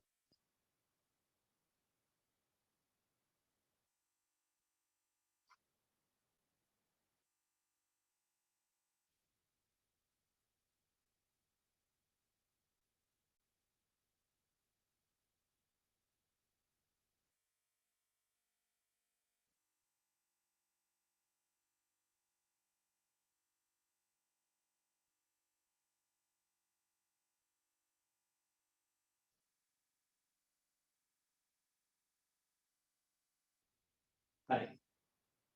දැන් මම ගාන සාකච්ඡා කරනවා. ඔයාලා බලන්න හරිද කියලා. ඔයාලා බලන්න ඔයාලා කරපු වැඩේ හරිද කියලා. දැන් මම ශේෂ පිරික්සුම ස්ක්‍රීන් එකේ තියාගෙන සාකච්ඡාව ගෙනියනවා. ඔයාලට පුතේ මෙතන ඉස්සර වෙලා පළවෙනි ප්‍රශ්نين ඇහුවේ ආදායම් සහ වියදම් වෙන වෙනම හඳුනා ගන්න කියලා. හරිද? එහෙනම් ඔබ මොනවද මෙතන ආදායම් විදියට හඳුනාගත්තේ? ඔබ මොනවද මෙතන ආදායම් විදියට හඳුනාගත්තේ? බලන්න. දැන් මෙවැනි ප්‍රශ්නයකදී පොඩ්ඩක් තමන්ගේ ඔළුවේ වැඩ කරන්න ඕන. අනිවාර්යයෙන්ම ශේෂ පිරික්සුමක ආදායම් තියෙන්නේ ආදායම් වැඩිවීම අපි සාමාන්‍යයෙන් හඳුන්වනවා බැර ශේෂයක් තියෙන්නේ. එස බැර පැත්තේ තියෙන අයිතම තියෙනවා 1යි 2යි 3යි 4යි 5යි 6යි. මේ අයිතම 6න් තමයි අපි ආදායම් ටික හඳුනගන්නේ. එහෙනම් බලමු මොනවද? බැංකු ණය කියන්නේ ආදායමක් නෙවෙයි නේ. බැංකු ණය කියන්නේ වගකීමක් නේ. ඊට පස්සේ විකුණුම් 55000 අන්න විකුණුම් අපි හඳුනා ගන්නවා 55000 ආදායම් කියලා. විකුණුම් 55000 ඔබ ලියලා තියෙන්න ඕන. බලන්න විකුණුම් 55000 ඔබ ලියලාද කියලා. හරි. ඊට පස්සේ බැර පැත්තේ තව තියෙනවා ලද වට්ටම්. බැරවත් දුන් වට්ටම් තියෙනවා නේ. දුන් වට්ටම් හරනේ. ඒක වියදමක් නේ. ලද වට්ටම් තියෙනවා බැර පැත්තේ 4000. එහෙනම් අන්න ආදායමක්. ලද වට්ටමක් ආදායමක්. ලද වට්ටම් 4000යි. ලද වට්ටම් 4000යි. ලද වට්ටම් 4000යි. පැහැදිලිනේ? තවදුරටත් තියෙනවා බැර පැත්තේ විවිධ ආදායමක් 1500. අන්න ඒකත් ආදායමක්. විවිධ ආදායම් 1500 තමන් දැනගන්න ඕන අනිවාර්යයෙන්ම ඒකත් ආදායමක් කියලා. පැහැදිලිනේ? හරි. ඊළඟට තවදුරටත් තියෙනවා ප්‍රාග්ධනය කියන අයිතිකරුගේ හිමිකම 35000. ඒක අයිතිකරුගේ හිමිකම නැත්නම් අපි කියනවා ප්‍රාග්ධනය කියලා. එහෙනම් ආදායම් ශීර්ෂයේ තමන්ට උත්තරේ ඇවිල්ලා තියෙන්න ඕන 5යි 5යි 4යි 9යි 1යි 10න් බිංදුව එකක් ඉතිරි 6යි 60500ක් එන්න ඕන මුළු ආදායම් වල එකතුව.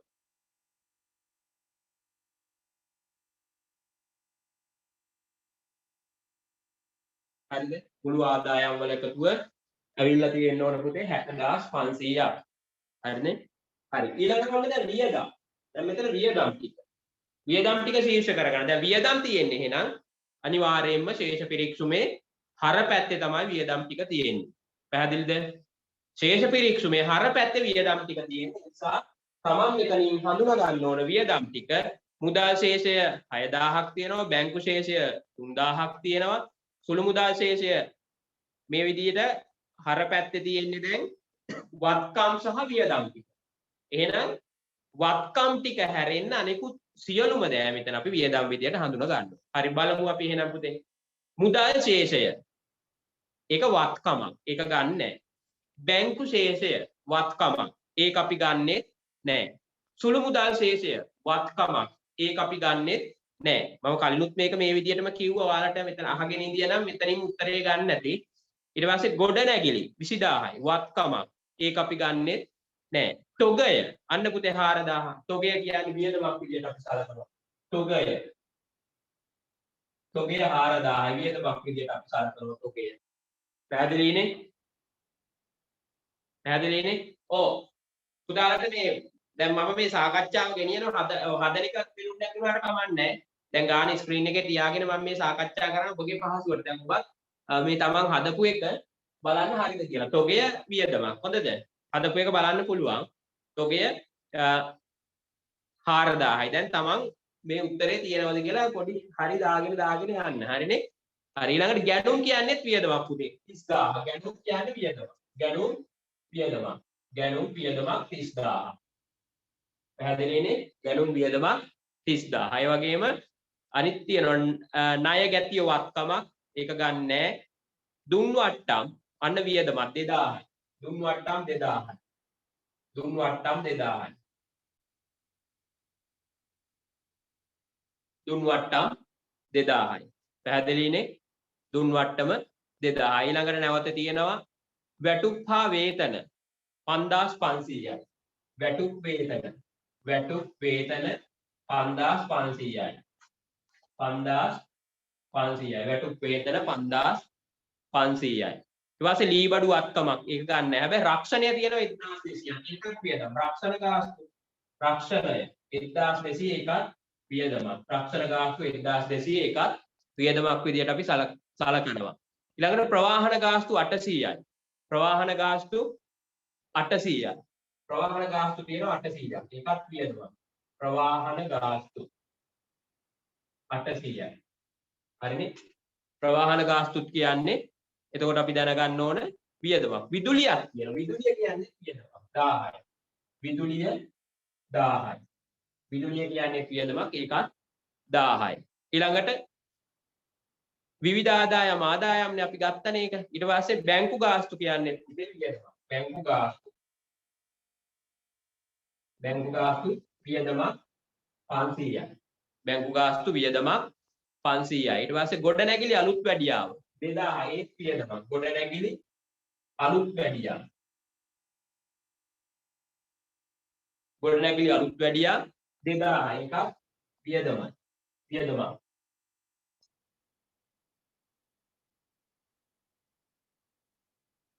ගොඩනැගිලි අලුත් වැඩියාව 2000 එකක් වියදමක්. ඊට පස්සේ මෝටර රථයේ වත්කමක් ඒක අපි ගන්නෙ නෑ වත්කමක්නේ. ප්‍රචාරණය කියන්නේ වියදමක් 1000යි. ප්‍රචාරණය වියදම්. ප්‍රචාරණය වියදම් 1000යි. ප්‍රචාරණය වියදමක් 1000යි. ඒ වගේම බැංකු ණය පොලියක් වියදමක් 1000යි. බැංකු ණය පොලිය. බැංකු ණය පොලිය ඇවිල්ලා තියෙනවා රුපියල් 500යි. දැන් ඔබට පැහැදිලි ඇති. ඔබට හඳුනා ගැනීම වැදගත් වත්කම් මොනවද? වියදම් මොනවද? ආදායම් මොනවද? දැන් පැහැදිලි ඇති. දැන් මේ ටික මම ඔබට ගත්තට ඔබ මෙන්න මේව පටලවාගෙන ඇති ගැලුම් සමහර වෙලාවට තොගයේම ඒවා ටික අවිනිශ්චිත ඒවානේ. ඒ නිසා හරියටම ඉගෙන ගන්න මෙන්න ඒ තොරතුරු සමූහයේ තියෙන සමස්ත වියදම් ටික. පැහැදිලිනේ? එහෙනම් වියදම් වල එකතුව බලන්න.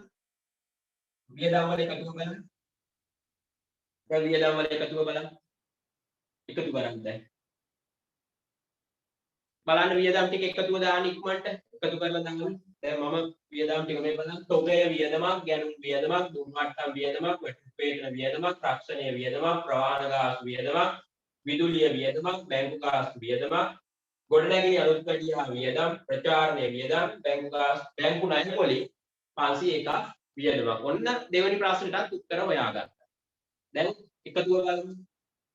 බිංදුවයි 5යි 2යි 7යි 7යි 8යි 15යි 15යි 5යි 20යි 15යි 5යි 20යි 20යි 5යි 25න් 5 දෙකක් ඉතිරි 2යි 4යි 6යි 6යි 2යි 8යි 8යි 5යි 13යි 13යි 1යි 14යි 14යි 1යි 15යි 15යි 2යි 17යි 17යි 1යි 18න් 8 එකක් ඉතිරි ඒකයි මේ 3යි 4යි. එහෙනම් මුළු වියදම් ඇවිල්ලා තියෙනවා 48500යි. මේකේ මුළු ආදායම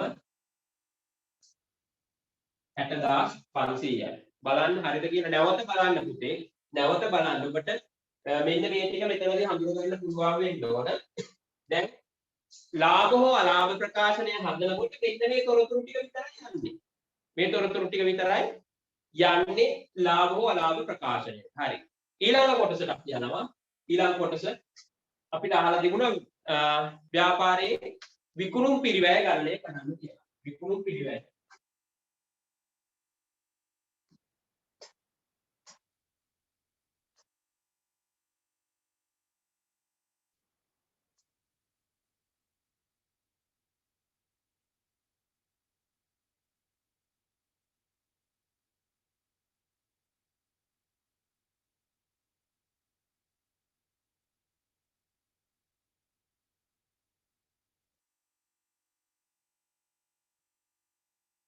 ඔව් දෙවනි කොටසෙන් අහලා තියෙන පුතේ විකුණුම් පිරිවැය.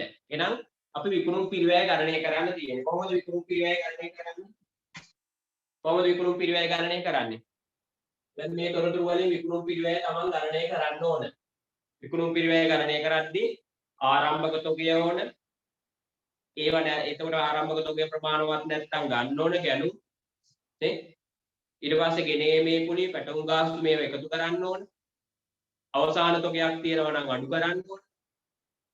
එහෙනම් අපිට විකුණුම් පිරිවැය ගණනය කරගන්න පුළුවන්. ඔන්න දැන් පළවෙනි කොටසට හරි මම දැන් මේක මකනවා. ඊළඟට මම යනවා දෙවෙනි කොටස. දෙවෙනි කොටසට විකුණුම් පිරිවැය.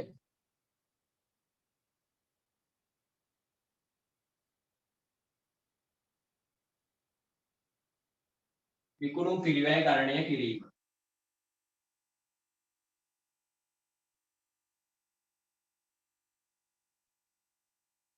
විකුණුම් පිරිවැය හොයන්න බලන්න. දැන් පුළුවන් වෙන්න ඕනේ විකුණුම් පිරිවැය ගණනය කරන්න. විකුණුම් පිරිවැය ගණනය කරනකොට ඉස්සර වෙලාව මේ ව්‍යාපාරයේ ආරම්භක තොගය. මෙන්න ආරම්භක තොගය. ආරම්භක තොග. මෙන්න ආරම්භක තොගය 4000. ඒක ගත්තා. හරිනේ? ඒ වගේම තමයි විකුණුම් පිරිවැය ගණනය කරද්දී ආරම්භක තොගය ප්‍රමාණවත් නොමැති වන විට ව්‍යාපාරයක් මොකද්ද පිටින් භාණ්ඩ ගන්නෝ. ගැනු 30000යි. ගැනු එකතු කරනවා ගැනු මෙතන තියෙනවා 30000යි. ඒක එකතු කරනවා. ඒ වගේම තමයි බලන්න ගෙනීමේ කුලී හරි තීරු බදු හරි පැටවුම් ගාස්තු හරි තියෙනවද කියලා. අපි බලමු. ගෙනීමේ කුලී හරි තීරු බදු හරි පැටවුම් ගාස්තු හරි තියෙනවද කියන අපි නෑ. ඒව මොකුත් නෑ.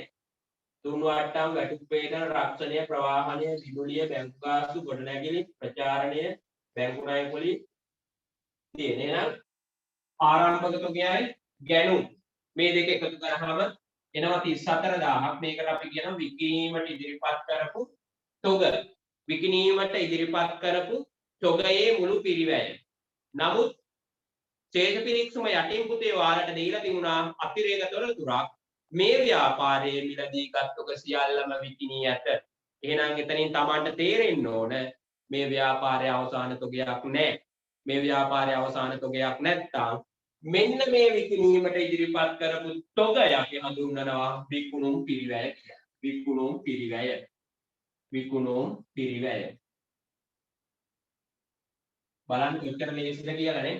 විකුණුම් පිරිවැය 34000. විකුණුම් පිරිවැය 34000යි. තේරුම් නැත්නම් කරුණාකරලා මැසේජ් එකකින් නැවත අහන්න. එතකොට මම තවදුරටත් පැහැදිලි කරන්නම්. විකුණුම් පිරිවැය ගණනය කරපු විදිය හදාගත්තේ නැත්නම් මිනිත්තුවක් දෙන්නම් මම කරලා සටහනක් දාගන්න. ගණන ළඟ තියෙන නිසා නැවත මේවා බලලා මේ ගණන් කොහොම හරි අවබෝධ කරගන්න පුතේ. හරි.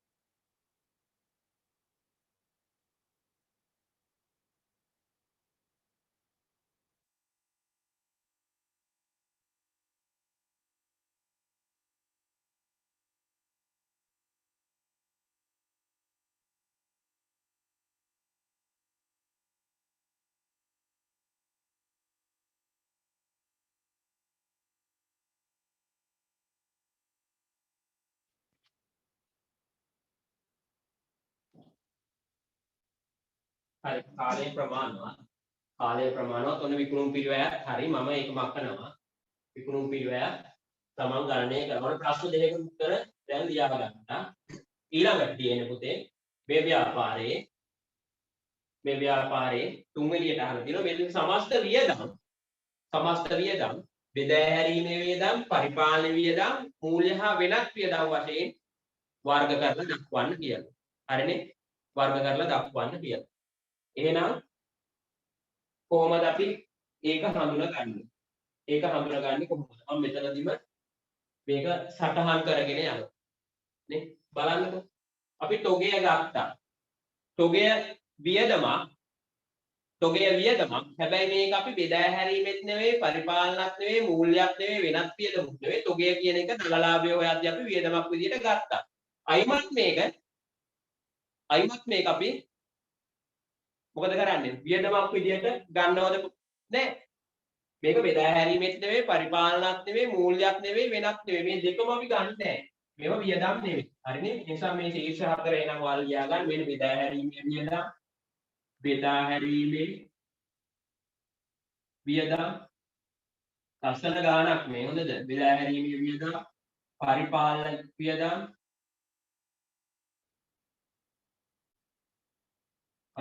වියදම්, මූල්‍ය හා වෙනත් වියදම්. මම පුතේ ඔයාලට කියවනේ මූල්‍ය හා වෙනත් වියදම් විභාගේ ගානෙන්වත් අපි එකට ගත්තට කිසි ගැටලුවක් නැහැ. වෙනත් වියදම්. මූල්‍ය හා වෙනත් වියදම්. මෙන්න මේ ශීර්ෂයට දැන් මේ ටික ගොනු කරගමු. හරි. එහෙනම් තොගය මේක අපි ගන්නෙ නෑ. තොගය කියන්නේ වියදමක් පුතේ. ඒක දලලාභය ගණනය කරද්දී අපි අරගෙන තියෙන්නේ. ඒ නිසා අර ශීර්ෂ හතරෙන් එකකටවත් දාන්නේ නෑ. ගැණුම් කියන්නේ වියදමක්. දලලාභය හොයද්දී ගැණුම් පිරිවැය අරගෙන තියෙන්නේ. ඒ නිසා මේක අර ශීර්ෂ හතරෙන් එකකටවත් වැටෙන්නේ නෑ. හරිද? ඊළඟට දුන්වට්ටම පුතේ. දුන්වට්ටම කියන්නේ 2000. මතක තියාගන්න මේක වියදමක්. දුන්වට්ටම් කියන්නේ වියදමක්. අනිවාර්යයෙන්ම මේ වට්ටම් දෙන්නේ විකුණුම් බෙදා හැරීම කටයුතු වලට. එහෙනම් අපි ඒක හඳුනා ගන්න ඕනේ. බෙදා හැරීමේ වියදම් කියලා මේ දුන්වට්ටම අපි හඳුනා ගන්න ඕනේ 2000. දුන්වට්ටම් 2000 මෙතන ලියනවා දුන්වට්ටම් 2000. හරිනේ? හරි. ඊළඟට වැටුප් වේතන කිව්වහම ඔන්න මෙතනදී ගොඩක් අය වරද්ද ගන්න තැන වැටුප් වේතන කිව්වොත් පරිපාලන පුතේ විකුණුම් සේවක වේතන කිව්වොත් නැත්නම් විකුණුම් සේවක වේතන නැත්නම් හරි විකුණුම් සේවක වැටුප් හරි කිව්වොත් ඒක අපි යන්නේ විකුණුම් බෙදා හැරීම වලට. දැන් මෙතන නිකම්ම වැටුප් වේතන දීපු නිසා අපි දැනගන්න ඕන මේක පරිපාලන කටයුතු වලදී දරන වියදමක්. වැටුප් වේතන රුපියල් 5500යි. හරිද? එහෙනම් ඔන්න ඒකත් අපි ගත්තා. ඊළඟ රක්ෂණය කියන්නේ ව්‍යාපාරයක් උදේ පරිපාලන කටයුතු කරගෙන යනකොට ව්‍යාපාරයේ ආරක්ෂාව සඳහානේ පරිපාලන විසින් දරන වියදමක්. අන්න රක්ෂණය 1200යි. එහෙනම් පරිපාලන රක්ෂණ වියදම් 1200යි. ප්‍රවාහන ගාස්තු දැන් ප්‍රවාහන ගාස්තු බෙදා හැරීම කටයුතු වලටද යන්නේ පරිපාලන කටයුතු වලටද යන්නේ ප්‍රවාහන ගාස්තු විකුණුම් බෙදා හැරීම නේ අපි සාමාන්‍යයෙන් හඳුනා ගන්න බෑ හරියටම නිශ්චිත නෑ බෙදා හැරීමේ කටයුතු වෙනුවෙන් දරපු ප්‍රවාහන ගාස්තුවක්ද පරිපාලන කටයුතු වෙනුවෙන් දරපු ප්‍රවාහන ගාස්තුවක් සාමාන්‍යයෙන් අපි උපකල්පනය කරන ප්‍රවාහන ගාස්තු දරන්නේ විකුණුම් කටයුතු වෙනුවෙන් කියන එක. ඒ නිසා අපි මෙතන ප්‍රවාහන ගාස්තුව දානවා 800 මෙතන ප්‍රවාහන ගාස්තු 800යි. ඊළඟට විදුලිය ගන්න ව්‍යාපාරයේ පරිපාලන කටයුතු වෙනුවෙන් අන්න එන විදුලි ගාස්තු විදුලිය රුපියල් 1000යි. විදුලිය රුපියල් 1000යි. ඊළඟට බැංකු ගාස්තු අනුමූල්‍ය කටයුතු බැංකු ණය ගන්නවනේ පුතේ බැංකු ආයතනත් මූල්‍ය ආයතනත් එක්ක ගනුදෙනු කරනකොට ධර්ම සියලුම වියදම් මූල්‍ය වියදම් ගණයට දාන්නේ. එහෙනම් බැංකු ගාස්තු මූල්‍ය වියදම් 500යි. බැංකු ගාස්තු 500යි. හරි. ගොඩනැගිලි අලුත් වැඩියා ව්‍යාපාරයේ ගොඩනැගිල්ලක් නඩත්තුව වෙනුවෙන් දරපු වියදම අලුත් වැඩියක් කරන දරපු වියදම ඒක පරිපාලන වියදම. ගොඩනැගිලි අලුත් වැඩියක්. ගොඩනැගිලි අලුත් වැඩියක් වියදම කෙටියෙන් ලියනවා රුපියල් 2000. රුපියල් 2000. ප්‍රචාරණය 1000යි පුතේ. ප්‍රචාරණය කරන්නේ මොකටද? ව්‍යාපාරයේ තියෙන භාණ්ඩ තොග අලෙවි වෙන්නේ නැත්නම් පොඩි ප්‍රචාරණයක් දෙනෝනේ. ඒ නිසා අපි ඒක හඳුනා ගන්නවා බෙදා හැරීමේ වියදමක් විදියට ප්‍රචාරණ. प्रचारण गास्तु रुपया 1000 प्रचारण गास्तु रुपया 1000 ඊළඟට බැංකු ණය පොලි යන්න බැංකු ණය ගත්තා ණය වෙනුවෙන් පොලි ගෙවන්න වෙනවා මම කිව්වා බැංකුත් එක්ක මූල්‍ය ආයතනත් එක්ක දරන ගනුදෙනු වලදී ගෙවන්න සිදුවන සියලුම ගෙවීම් අපි වියදම් මූල්‍ය වියදම් ගණයට ගන්න. ඒක බැංකු ණය පොලිය 500යි. බැංකු ණය පොලි 500යි. 500යි. දැන් ඔන්න කිසි ගැටලුවක් නැහැ. ඔබ හඳුනගෙන තියෙනවා පුතේ. බෙදා හැරීමේ වියදම්, පරිපාලන වියදම්, මූල්‍ය වෙනස් වියදම් මේ ආදී වශයෙන්. හැබැයි පුතේ විභාගයේදී මේ ශීර්ෂ ටිකට හරියට මේව හඳුනගත්තේ නැත්නම් ඔබට යම්කිසි ලකුණු ප්‍රමාණයක් අඩු වෙනවා. ඒ නිසා හරියට මේවා අධ්‍යයනය කරන්න. මේවා Tamanට කියනකොට තේරෙනවා මේක බෙදා හැරීමේදී දරපුවද මේ ව්‍යාපාරයේ පරිපාලන වෙනුවෙන් දරන වියදමක් මේක මූල්‍ය කටයුත්තකදී දරන වියදමක්ද දැන් අපි මූල්‍ය හා වෙනස් කියලා ගත්තට වෙනස් වියදම් මේකේ නැහැ දැන් අපි එකතු කරන්න කියනවා එහෙනම් මෙතන බෙදා හැරීමේ වියදම් ටික එකතුව 3800යි පරිපාලන වියදම් වල එකතුව 0.0යි 7යි 5යි 6යි 9යි 9700යි 9700යි මෙතන මූල්‍ය වෙනස් වියදම් වල එකතුව රුපියල් 1000යි. ඔන්න දැන් ප්‍රශ්න තුනටම උත්තර සැපෙව්වා. හරිද? ප්‍රශ්න තුනටම උත්තර සැපෙව්වා.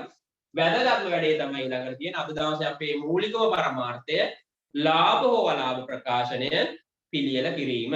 පැහැදිලිනේ? දැන් එහෙනම් ලාභ හෝ අලාභ ප්‍රකාශනය මාත් එක්කම කවුරුත් සියලු දෙනා මාත් එක්කම රූල් කරලා මේ ගාන හදමු. එහෙනම් මම මේ පිළිතුර මකලා ඊළඟ කොටසට යනවා. හරි.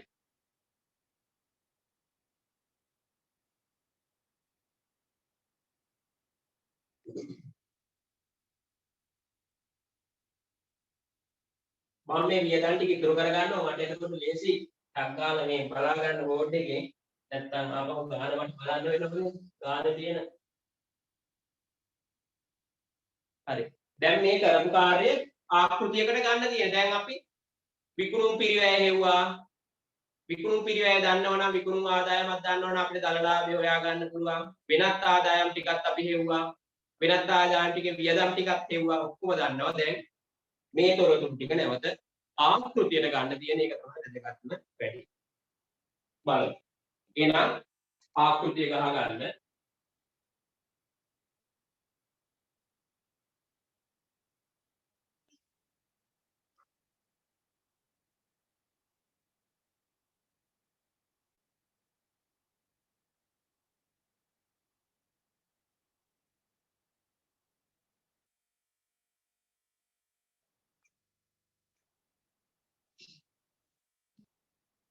right.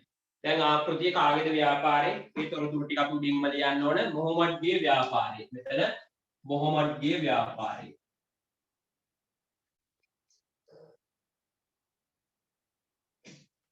ව්‍යාපාරේ. මොහොමඩ්ගේ ව්‍යාපාරේ ගිණුම් කාලච්ඡේදයේ ගාන දීලා තිබුණා 2015 12 31 දිනෙන් අවසන් වර්ෂය සඳහා. 2015 12 31 දිනෙන් අවසන්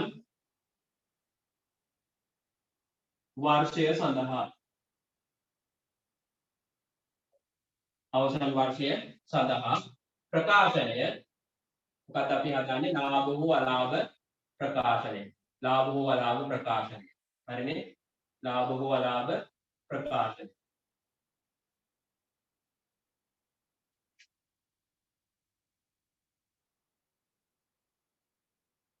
දැලිව ලාභ හෝ අලාභ ප්‍රකාශනය. ලාභ හෝ අලාභ ප්‍රකාශනය.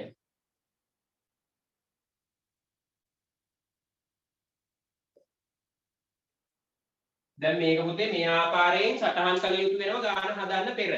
කාගේද ව්‍යාපාරේ මොහොමඩ්ගේ ව්‍යාපාරේ උඩින්ම අදාළ ව්‍යාපාරේ නම ලියන්න උඩින්ම ඊට පස්සේ ගිණුම් වර්ෂය දිනෙන් අවසන් වර්ෂය සඳහා ගිණුම් වර්ෂය සඳහන් කරන්න ඕනේ. මොකක්ද හදන්නේ මූල්‍ය ප්‍රකාශන වලින් අපි ලාභ හෝ අලාභ ප්‍රකාශනය. මේක මේ විදිහට සටහන් කරන්න අවශ්‍ය වෙනවා.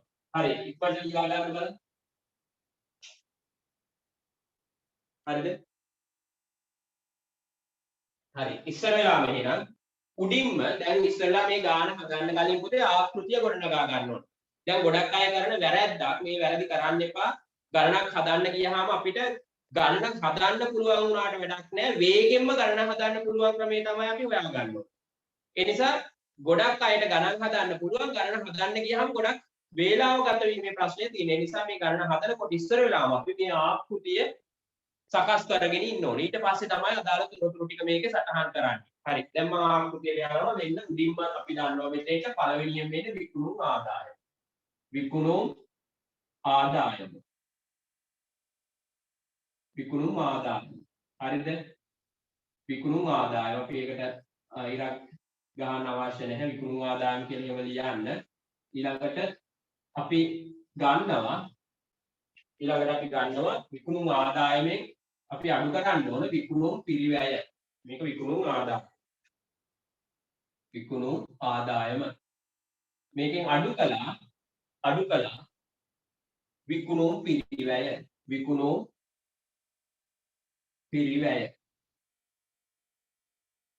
විකුණුම් පිරිවැය. විකුණුම් ආදායමෙන් අඩු කරන්න ඕන විකුණුම් පිරිවැය. හරිද?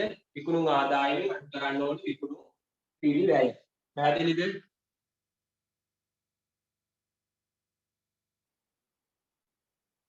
හරි. විකුණුම් ආදායම අඩු කරා විකුණුම් පිරිවැය.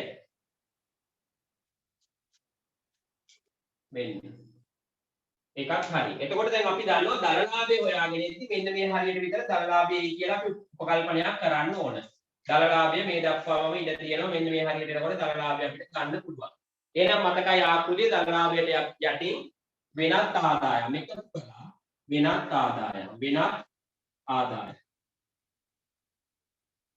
වෙනත් ආදායම්. එකතු කරනවා වෙනත් ආදායම්.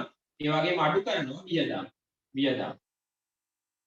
අඩු කරනවා වියදම් එකතු කරනවා වෙනත් ආදායම්. වියදම් ශීර්ෂ ටික මෙතන අවශ්‍ය වෙනවා. වියදම් ශීර්ෂ ටික අපිට අවශ්‍ය වෙනවා. මොනවද වියදම් ශීර්ෂ ටික? බෙදා හැරීමේ වියදම්.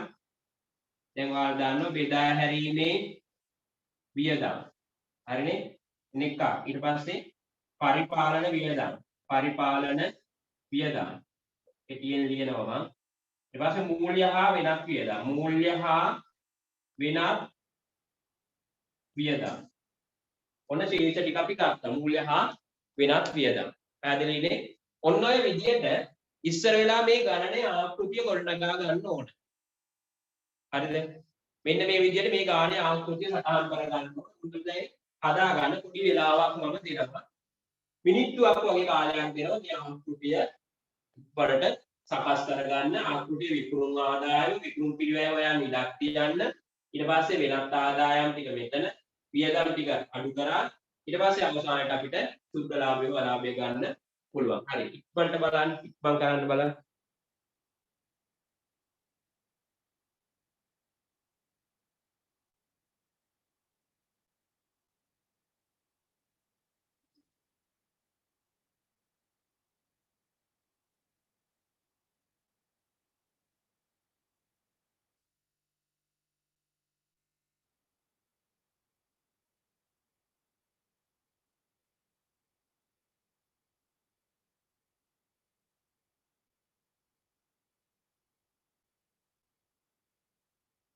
හරිද?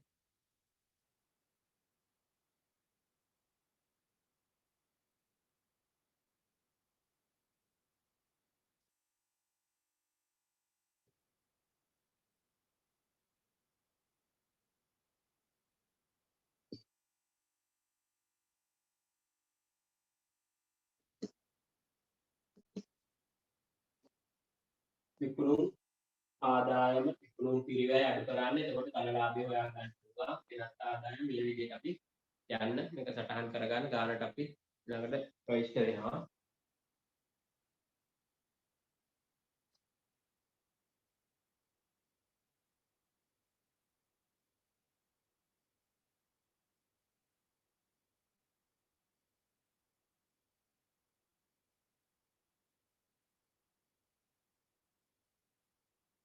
හරි. දැන් බලමු අපි මේ ගානේ බලන්න පුතේ මොනවද තියෙන්නේ කියලා. විකුණුම් ආදායම කීයද ගානේ? විකුණුම් ආදායම කීයද? කලින් ගානේ ඇති විකුණුම් කියලා අපිට මේක තිබුණා විකුණුම් ආදායම 55000යි. විකුණුම් ආදායම කීයද? මෙන්න ඒක දාගන්න මෙතන 55000යි. හරිනේ? 55000යි. හරිද? දැන් අපි දැන් සමහර අය ඔය විදිහට තමයි මේ ගාන හදන්නේ. නමුත් ඒක වැරදි. හරිද? මේ විදිහට නෙවෙයි ගාන හදන්නේ. දැන් මේ ආකෘතියේ තියෙන තොරතුරු ටික මේ හොයාගෙන යනව නෙවෙයි. දැන් ඔයාලා යන්න උඩට කෙලිම ශේෂ පිරික්සුමේ ඉස්සර වෙලාම තියෙන අගය. දැන් ශේෂ පිරික්සුමට යන්න බලන්න. හරි ශේෂ පිරික්සුමේ මුදල් ශේෂය. මුදල් ශේෂය තියෙනවා. මුදල් ශේෂය අපි වක්කමක් නිසා ලාභ වලා ප්‍රකාශනයට ගන්නෙ නෑ. ඊළඟට තියෙනවා බැංකු ශේෂය. බැංකු ශේෂයක් වක්කමක්. ඒ නිසා අපි ලාභ වලා ප්‍රකාශනයට බැංකු ශේෂයක් ගන්නෙ නෑ. ඊළඟට තියෙන සුළු මුදල් ශේෂය 100යි.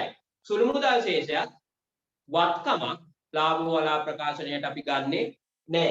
ඊළඟට තියෙන ගොඩනැගිලි 20000යි. මේකත් වත්කමක් ලාභ වලා ප්‍රකාශනයට ගන්නෙ නෑ. ඊට පස්සේ තොගය තියෙනවා 4000ක්. තොගය අපි බලනවා දිනෙන් 1.1. එහෙනම් ආරම්භක තොගය මෙන්න මෙතෙන් එනවා නේද? විකුණුම් පිරිවැයකරණය කරනකොට තොගය එනවා ආරම්භක තොගය මෙතනින් ලියා ගන්න රුපියල් 4000යි. දැන් මේ ශේෂ පිරික්සුමේ පිළිවෙලට තමයි මේ එන්නේ. ශේෂ පිරික්සුමේ පිළිවෙලට. එතකොට අර ශේෂ පිරික්සුමට යටින් අතිරේක තොරතුරක් තිබුණා. දැන් ඒක යටින් තව අතිරේක තොරතුරු තිබුණොත් අපි ඒ ටික තමයි ඉස්සර වෙලාම කරන්නේ. දැන් මේක දීපු අතිරේක තොරතුරේ අවසන් තොගයක් නැහැ කියන එක නේ තිබුණේ. ඒක අපිට සටහන් කරන්න දෙයක් නැහැ. අවසන් තොගයක් මේ ව්‍යාපාරේ නැහැ. හැබැයි ඊළඟ පාඩමට යනකොට පුතේ ගැලපුම් සටහන් සහිත මූල්‍ය ප්‍රකාශන හදනකොට අතිරේක තොරතුරු තියෙන ශේෂ පිරික්සුමට යටින් දෙනව කරුණු කාරණා ටිකක් අන්නේ ටික ගැලපුම් කරලා අපි ශේෂ පිරික්සුමට එන්නේ. ඒ පාඩම යනකොට එතනදී ඒක අවබෝධ වෙයි. දැනට මේ මම කියලා දෙන විදිහට තමයි ගණන ගොඩනගන්න ඕනේ. හරි. ඊළඟට තියෙනවා ගැණුම් 30000යි. අන්න පුතේ ගැණුම් 30000 මෙතන විකුණුම් පිළිවෙල හොයා දෙකතු වෙනවා ගැණුම්. ඒකත් අපි එහෙනම් මෙතෙන්ට ලියන්න ඕන ගැණුම් 30000යි. ගැණුම් 30000යි. හරිද? ඊළඟට තියෙනවා බැංකු ණය වගකීමක් ඒක ගන්නෙත් නෑ. විකුණුම් 55000 අන්ත ඊළඟට තමයි විකුණුම් 55000 ගන්නෙ. විකුණුම් 55000 මම සටහන් කරනවා. හරි. ඊළඟට නැවත තියෙනවා ණය ගැටිය 12000යි. වත්කමක්. ඒක ගන්නෙ නෑ. ණය ගැටිය 12000 වත්කම අපි ඒක ගන්නෙ නෑ. ඊට පස්සේ ණය හිමියෝ 20000යි. වගකීමක්. ඒකත් ලාභ වලා ප්‍රකාශනයට අපි ගන්නෙ නෑ. ඊළඟට දුම් වට්ටම් 2000. අන්න දුම් වට්ටම්. දැන් අර කලින් ශීර්ෂ වෙන් කරා. ඉතින් ආපහු හොයා ඉන්න දෙයක් නෑ. ඒ ටිකම අරගෙන මෙතන ලිව්වනම් හරි කමක් නෑ. අපි එහෙනම් දුම් වට්ටම් මෙන්න මෙතන දුම් වට්ටම්. දුම් වට්ටම් පළවෙනි තීරුවට දාන්න 2000යි. දුම් වට්ටම් පළවෙනි තීරුවට දාන්න 2000යි. ඊට පස්සේ ලද වට්ටම් වෙනත් ආදායමක් 4000යි. මේක වෙනත් ආදායම් කියලා ඊට තියුව ලද වට්ටම්. ඒ නිසා ලද වට්ටම් වෙනත් ආදායම් කියලා එකයි අපි බලමු 1 ගනුදෙනුව නම් තියෙන ලද වට්ටම් මේ තීරුවට ගෙලින්ම දාන්න පුළුවන්. කිහිපයක් තිබුණොත් තමයි මේ තීරුවට දාලා එකතු කරලා ගන්න. නමුත් මම මෙතන කිහිපයක් tie කියලා හිතාගෙන දැනට පළවෙනි තීරුවට මෙතන දාගන්න. වැඩිය හොඳයි. 4000යි. ඊට පස්සේ වැටුප් වේතන 5500 යන පරිපාලන වැටුප් වේතන 5500 මේ ටික දැනට ඔයාලා හොයාගෙන තියෙනවා. වැටුප් වේතන 5500යි. ඊට පස්සේ ලී බඩු වත්කමක් ඒක ගන්න රක්ෂණය ගන්න 1200යි. මෙන්න රක්ෂණය පරිපාලන වේදන රක්ෂණය 1200යි රක්ෂණය. රක්ෂණය 1200යි. ඊට පස්සේ තියෙන ප්‍රවාහන ගාස්තු 800යි. අපි මේ බෙදා හැරීමේ වියදම් වලට ගත්තේ ප්‍රවාහන ගාස්තු 800. සමහර අය පරිපාලන වියදම් වලට දාලා ඇති. සමහර විට එයා හිතයි පරිපාලන කටයුතු වෙනුවෙන් දරන ප්‍රවාහන ගාස්තුවක් කියලා. ඉතින් ඒක ප්‍රශ්නයක් නෑ. පරිපාලන වියදම් ශීර්ෂයට තිබුණා. මේක වැරද්දක් නෑ. මම මෙතන ප්‍රවාහන ගාස්තු බෙදා හැරීමේ වියදම් යටතට ඇතුළත් කරා. සමහර ඔයාලට උපකල්පනය කරන්න පුළුවන් මේ විදියට. ඒ නිසා ඒක ප්‍රශ්නයක් ඇති කරගන්න එපා. ඊළඟට විදුලිය 1000යි. පරිපාලන විදුලිය 1000යි. විදුලිය 1000යි පරිපාලන. හරිද? ඊළඟට බැංකු ගාස්තු දැන් ওই වියදම් ටික තමයි අතුලත් කරන්න තියෙන්නේ. ওই වියදම් ටික තමයි අතුලත් කරන්න තියෙන්නේ. බලන්න විදුලිය 1000යි. බැංකු ගාස්තු 500යි මූල්‍ය. බැංකු ගාස්තු 500යි. 500යි මූල්‍ය. ඊළඟට ගොඩනැගිලි අලුත් වැඩියාව. පරිපාලන 2000යි. මේ ගොඩනැගිලි අලුත් වැඩියාව 2000යි. මේක සමහර වෙලාවට පේන්නේ නැති වුණාට ප්‍රශ්නයක් නැහැ. දැන් ඔයාලා හදලා තියෙන්නේ මේක. හොඳේ. ප්‍රචාරණය 1000යි. බෙදා හැරීමේ ප්‍රචාරණය 1000යි. හරිනේ. බැංකු ණය පොලි 500යි මූල්‍ය. මේ බැංකු ණය පොලි 500යි. බැංකු ණය පොලි 500යි. ඔච්චරයි උන වියදම් ටික ඉවරයි. වියදම් ටිකක් සටහන් කරා. පැහැදිලිනේ? එහෙනම් අපි දැන් යනවා මේක සුළු කරන්න. වෙන විකුණුම් ආදායම විකිණීමට ඉදිරිපත් කළ භාණ්ඩවල පිරිවැය තියෙන්නේ පුතේ 34000. 34000යි. මේක අපි මේක හඳුන්වන විකිණීමට ඉදිරිපත් කළ භාණ්ඩවල පිරිවැය. හැබැයි අවසන්තකයක් මේ ව්‍යාපාරයේ තිබුණ නැති නිසා කෙලින්ම මේක අපි හඳුන්වනවා විකුණුම් පිරිවැය. විකුණුම් පිරිවැය. පැහැදිලිනේ? අවසන්තකයක් නැත්තම් විකිණීමට ඉදිරිපත් කරන භාණ්ඩවල මුළු පිරිවැය තමයි විකුණුම් පිරිවැය වෙන්නේ. එහෙනම් මේ විකුණුම් ආදායමේ විකුණුම් පිරිවැයෙන් කරන්න මේ 34000 අපි කෙලින්ම මෙතෙන්ටම දාමු විකුණුම් පිරිවැය අපි මෙතන මේකෙන් මේ දෙකේ එකතුව 34000 මෙතෙන්ට දානවා මේකෙන් මේක අඩු කරනවා එතකොට මේ ව්‍යාපාරේ මෙන්න මෙතෙන්ට එනවා ව්‍යාපාරේ දල ලාභය හෝ අලාභය බලමු 0.0 ලාභයක් එන්නේ 0.54ක් එකයි 5 4ක් එකයි 21000යි හරිනේ 34000 55000 34000ක් කියහම 0.54ක් එකයි 5 3ක් 221 අපි ඒක හඳුනනවා දල ලාභය. දල ලාභය. Taman දල ලාභය කියන එක හඳුනගන්නේ විකුණුම් ආදායමට වඩා විකුණුම් පිරිවැය අඩු නම් ලාභයක් එන්නේ. එහෙනම් වෙනත් ආදායම් මේ 4000 මෙතෙන්ට අරගෙන මේක එකතු කරනවා. එතකොට අඳනවා 25000. ඊට පස්සේ 3800යි බෙදා හැරීමේ වියදම් මෙතන 700යි 5යි 6යි 9යි 9700යි මෙතන 1000යි. එතකොට මේ වියදම් තුනේම එකතුව මෙන්න මෙතෙන්ට ගන්න 10700යි මෙතන 9700යි 10යි 10700යි 10700යි මෙතන 800යි 10700යි 800යි 11000යි 11500යි 11500යි මේ 3000යි 14500යි බලන්න හරියට කියලා මේක මේකෙන් අඩු කරලා 0යි 0යි 8යි 7යි 5යි 5 එකක් ඉතිරි 4යි 9යි 13යි 1යි 14500යි එහෙනම් මෙන්න මේකෙන් මේක අඩු කරාම මේ ව්‍යාපාරය එනවා මෙන්න මෙතෙන්ට පුතේ අපි ඒක හඳුනා ගන්නවා මේ ව්‍යාපාරේ 25000යි 14500යි මේ අතර වෙනස කීයද 0යි 0යි 10යි 5ක් 5යි එතකොට මෙතන 4න් 4ක් 0යි දෙකෙන් එකක 10500යි 10500යි සුළු කිරීම බලන්න සමහර වෙලාවට මට අදින්න පුළුවන් ඔයාලගේ සුළු කිරීම ටික හරියට බලන්න ගැටලුවක් තියෙනවා නම් පොඩ්ඩක් මෙසේජ් එකක් දාන්න මම ගාන මේකෙන් හදාගෙන ගියා එතකොට මෙතන තියෙන මේ ලාභයක් මේක හඳුන්වනවා මම කිව්ව සුද්ධ ලාභයක් නම් ඒක ව්‍යාපාරයේ ප්‍රාග්ධන කිරීමට බැර කළා කියලා අපි ලියන්න ඕනේ. එහෙනම් මෙන්න මෙතන ලියන්න ඕන සුද්ධ ලාභය ප්‍රාග්ධන කිරීමට සුද්ධ ලාභය ප්‍රාග්ධන කිරීමට බැර කළා. සුද්ධ ලාභය ප්‍රාග්ධන කිරීමට බැර කළා. හරිනේ 10500යි. සුද්ධ ලාභය ප්‍රාග්ධන කිරීමට බැර කළා 10500යි.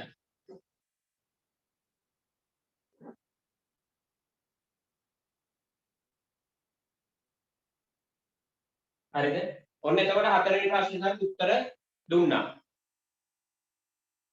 ඔව් මෙතන පුතේ මූල්‍ය හා වෙනත් වියදම් තියෙන්නේ 500යි 500යි 1000යි. මෙතන 1000 තියෙන්නේ. බැංකු මූල්‍ය වියදම් දෙකයි බැංකු ගාස්තු 500යි බැංකු ණය පොලි 500යි. එතකොට මේ දෙක එකතුව 1000යි. එතකොට මුළු වියදම් ටික එකතුව 3800යි 9700යි 1000යි 14500යි 25000යි 14500ක් ගියාම සුද්ධ ලාභය එනවා 10500යි. ඒක ඉස්සරහින් ලියන්නේ 10500 ඉස්සරහින් ලියලා තියෙන්න ඕන. සුද්ධ ලාභය ප්‍රාග්ධන ගිණුමට බැර කළා. පැහැදිලිනේ? සුද්ධ ලාභය ප්‍රාග්ධන ගිණුමට බැර කළා. ඉක්මනට සටහන් කරගන්න ලියා ගන්න. තව මේක ඊළඟ ප්‍රශ්නෙට උත්තරේ දෙන්න විතරයි තියෙන. ඒක ගොඩක් අය මට හිතෙන්නේ මග හරින්න නැති. ඒකත් අද ඉගෙනගෙන අපි ඊළඟ දවසේ තව ගානක් හදලා ලබන සතිය අර ගෲප් එකට යොමු ටියුට් එකත් අතතිව ඉන්න. එතකොට අපි මේන් ගණන් කිහිපයක් හදනවා. එතකොට ඔබට කිසි ගැටලුවක් වෙන්නේ නැහැ. අනිවාර්යයෙන්ම සූදානමින් ඒ ටියුට් එක ලබන සතිය ඔබ සතුටු තියෙන්න ඕන. නැත්නම් ගණන මම ලියා ගන්න අවස්ථාවක් දෙන්න. ඒ ටියුට් එකෙන් තමයි ඒ ටියුට් එකෙන් ගණන් කිහිපයක් සාකච්ඡා කරලා ඊළඟ මාතෘකාවට ඊළඟ පාඩුවට අපි යනවා. හරිනේ. හරි ඉක්මනට මේක සටහන් කරගන්න. තව එහෙකට උත්තරයක් දෙන්න තියෙනවා ඉක්මන් කරන්න.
හරිද? ගැටලුවක් තියෙනවා නම් බලන්නකොට මැසේජ් එකකින් අහන්න. ගැටලු තියෙනවා නම් අහන්න.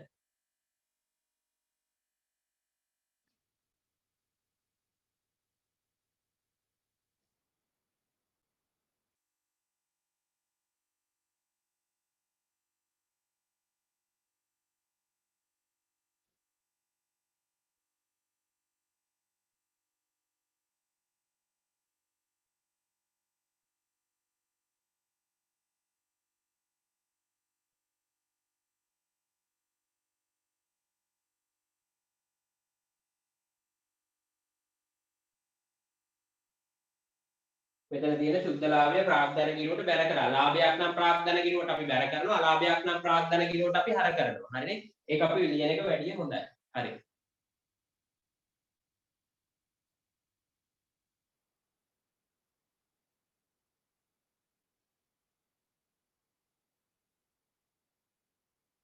හරි. අවසාන කොටස පස්වෙනි එක. පස්වෙනි ප්‍රශ්නේ පුතේ අපි අහුවේ සුද්ධලාභය ප්‍රාග්ධන ගිණුමට මාරු කිරීම සම්බන්ධ ජර්නල් සටහන. හරිනේ? සුද්ධලාභය ප්‍රාග්ධන ගිණුමට මාරු කිරීම හා සම්බන්ධ ජර්නල් සටහන තමයි. මොකද්ද මේ ප්‍රාග්ධන ගිණුමට මේක බැර 10500. ප්‍රාග්ධන ගිණුම බැර. බැර සටහන අපි දන්නවා. ප්‍රාග්ධන ගිණුම බැර. හරිද? ප්‍රාග්ධන ගිණුම බැර හර වෙන්නේ මේක ලාභ හෝ අලාභ ප්‍රකාශනයට තමයි මේකටම තමයි හර වෙන්නේ. ලාභ හෝ අලාභ ප්‍රකාශනය හර. ඔන්න ඉස්සරහට අපි ඉගෙන ගන්න සුද්ධ ලාභය ප්‍රාග්ධන ගිණුමට සුද්ධ ලාභයක් නම් ප්‍රාග්ධන ගිණුමට මාරු කිරීම හා සම්බන්ධ සටහන තමයි ලාභ හෝ අලාභ ප්‍රකාශනය හර ප්‍රාග්ධන ගිණුම බැර. සුද්ධ අලාභයක් වුණොත් මේක ප්‍රතිවිරුද්ධ පැත්ත ප්‍රාග්ධන ගිණුම හර ලාභ හෝ අලාභ ප්‍රකාශනය හර. පැහැදිලිනේ? හරි. එහෙනම් අද දවසේ මීට එහා අපි සාකච්ඡා කරන්නේ නැහැ. ඊළඟ දවසේ අනිවාර්යයෙන්ම ටියුට් එක ළඟ තියාගන්න. ඊළඟ දවසේ අපි හතරවෙනි පාඩම සාකච්ඡාව අවසන් කරලා ගැලපුම් සටහන් සහිත මූල්‍ය ප්‍රකාශන වලට සම්බන්ධ වෙනවා. ඒ නිසා අද දවසේ සම්බන්ධ වුණු සියලු දෙනාටම එහෙනම් මෙතනින් සුබ ප්‍රාර්ථනා කරමින් සියලු දෙනාගෙන්ම මා සමුගන්නවා. ආයුබෝවන්.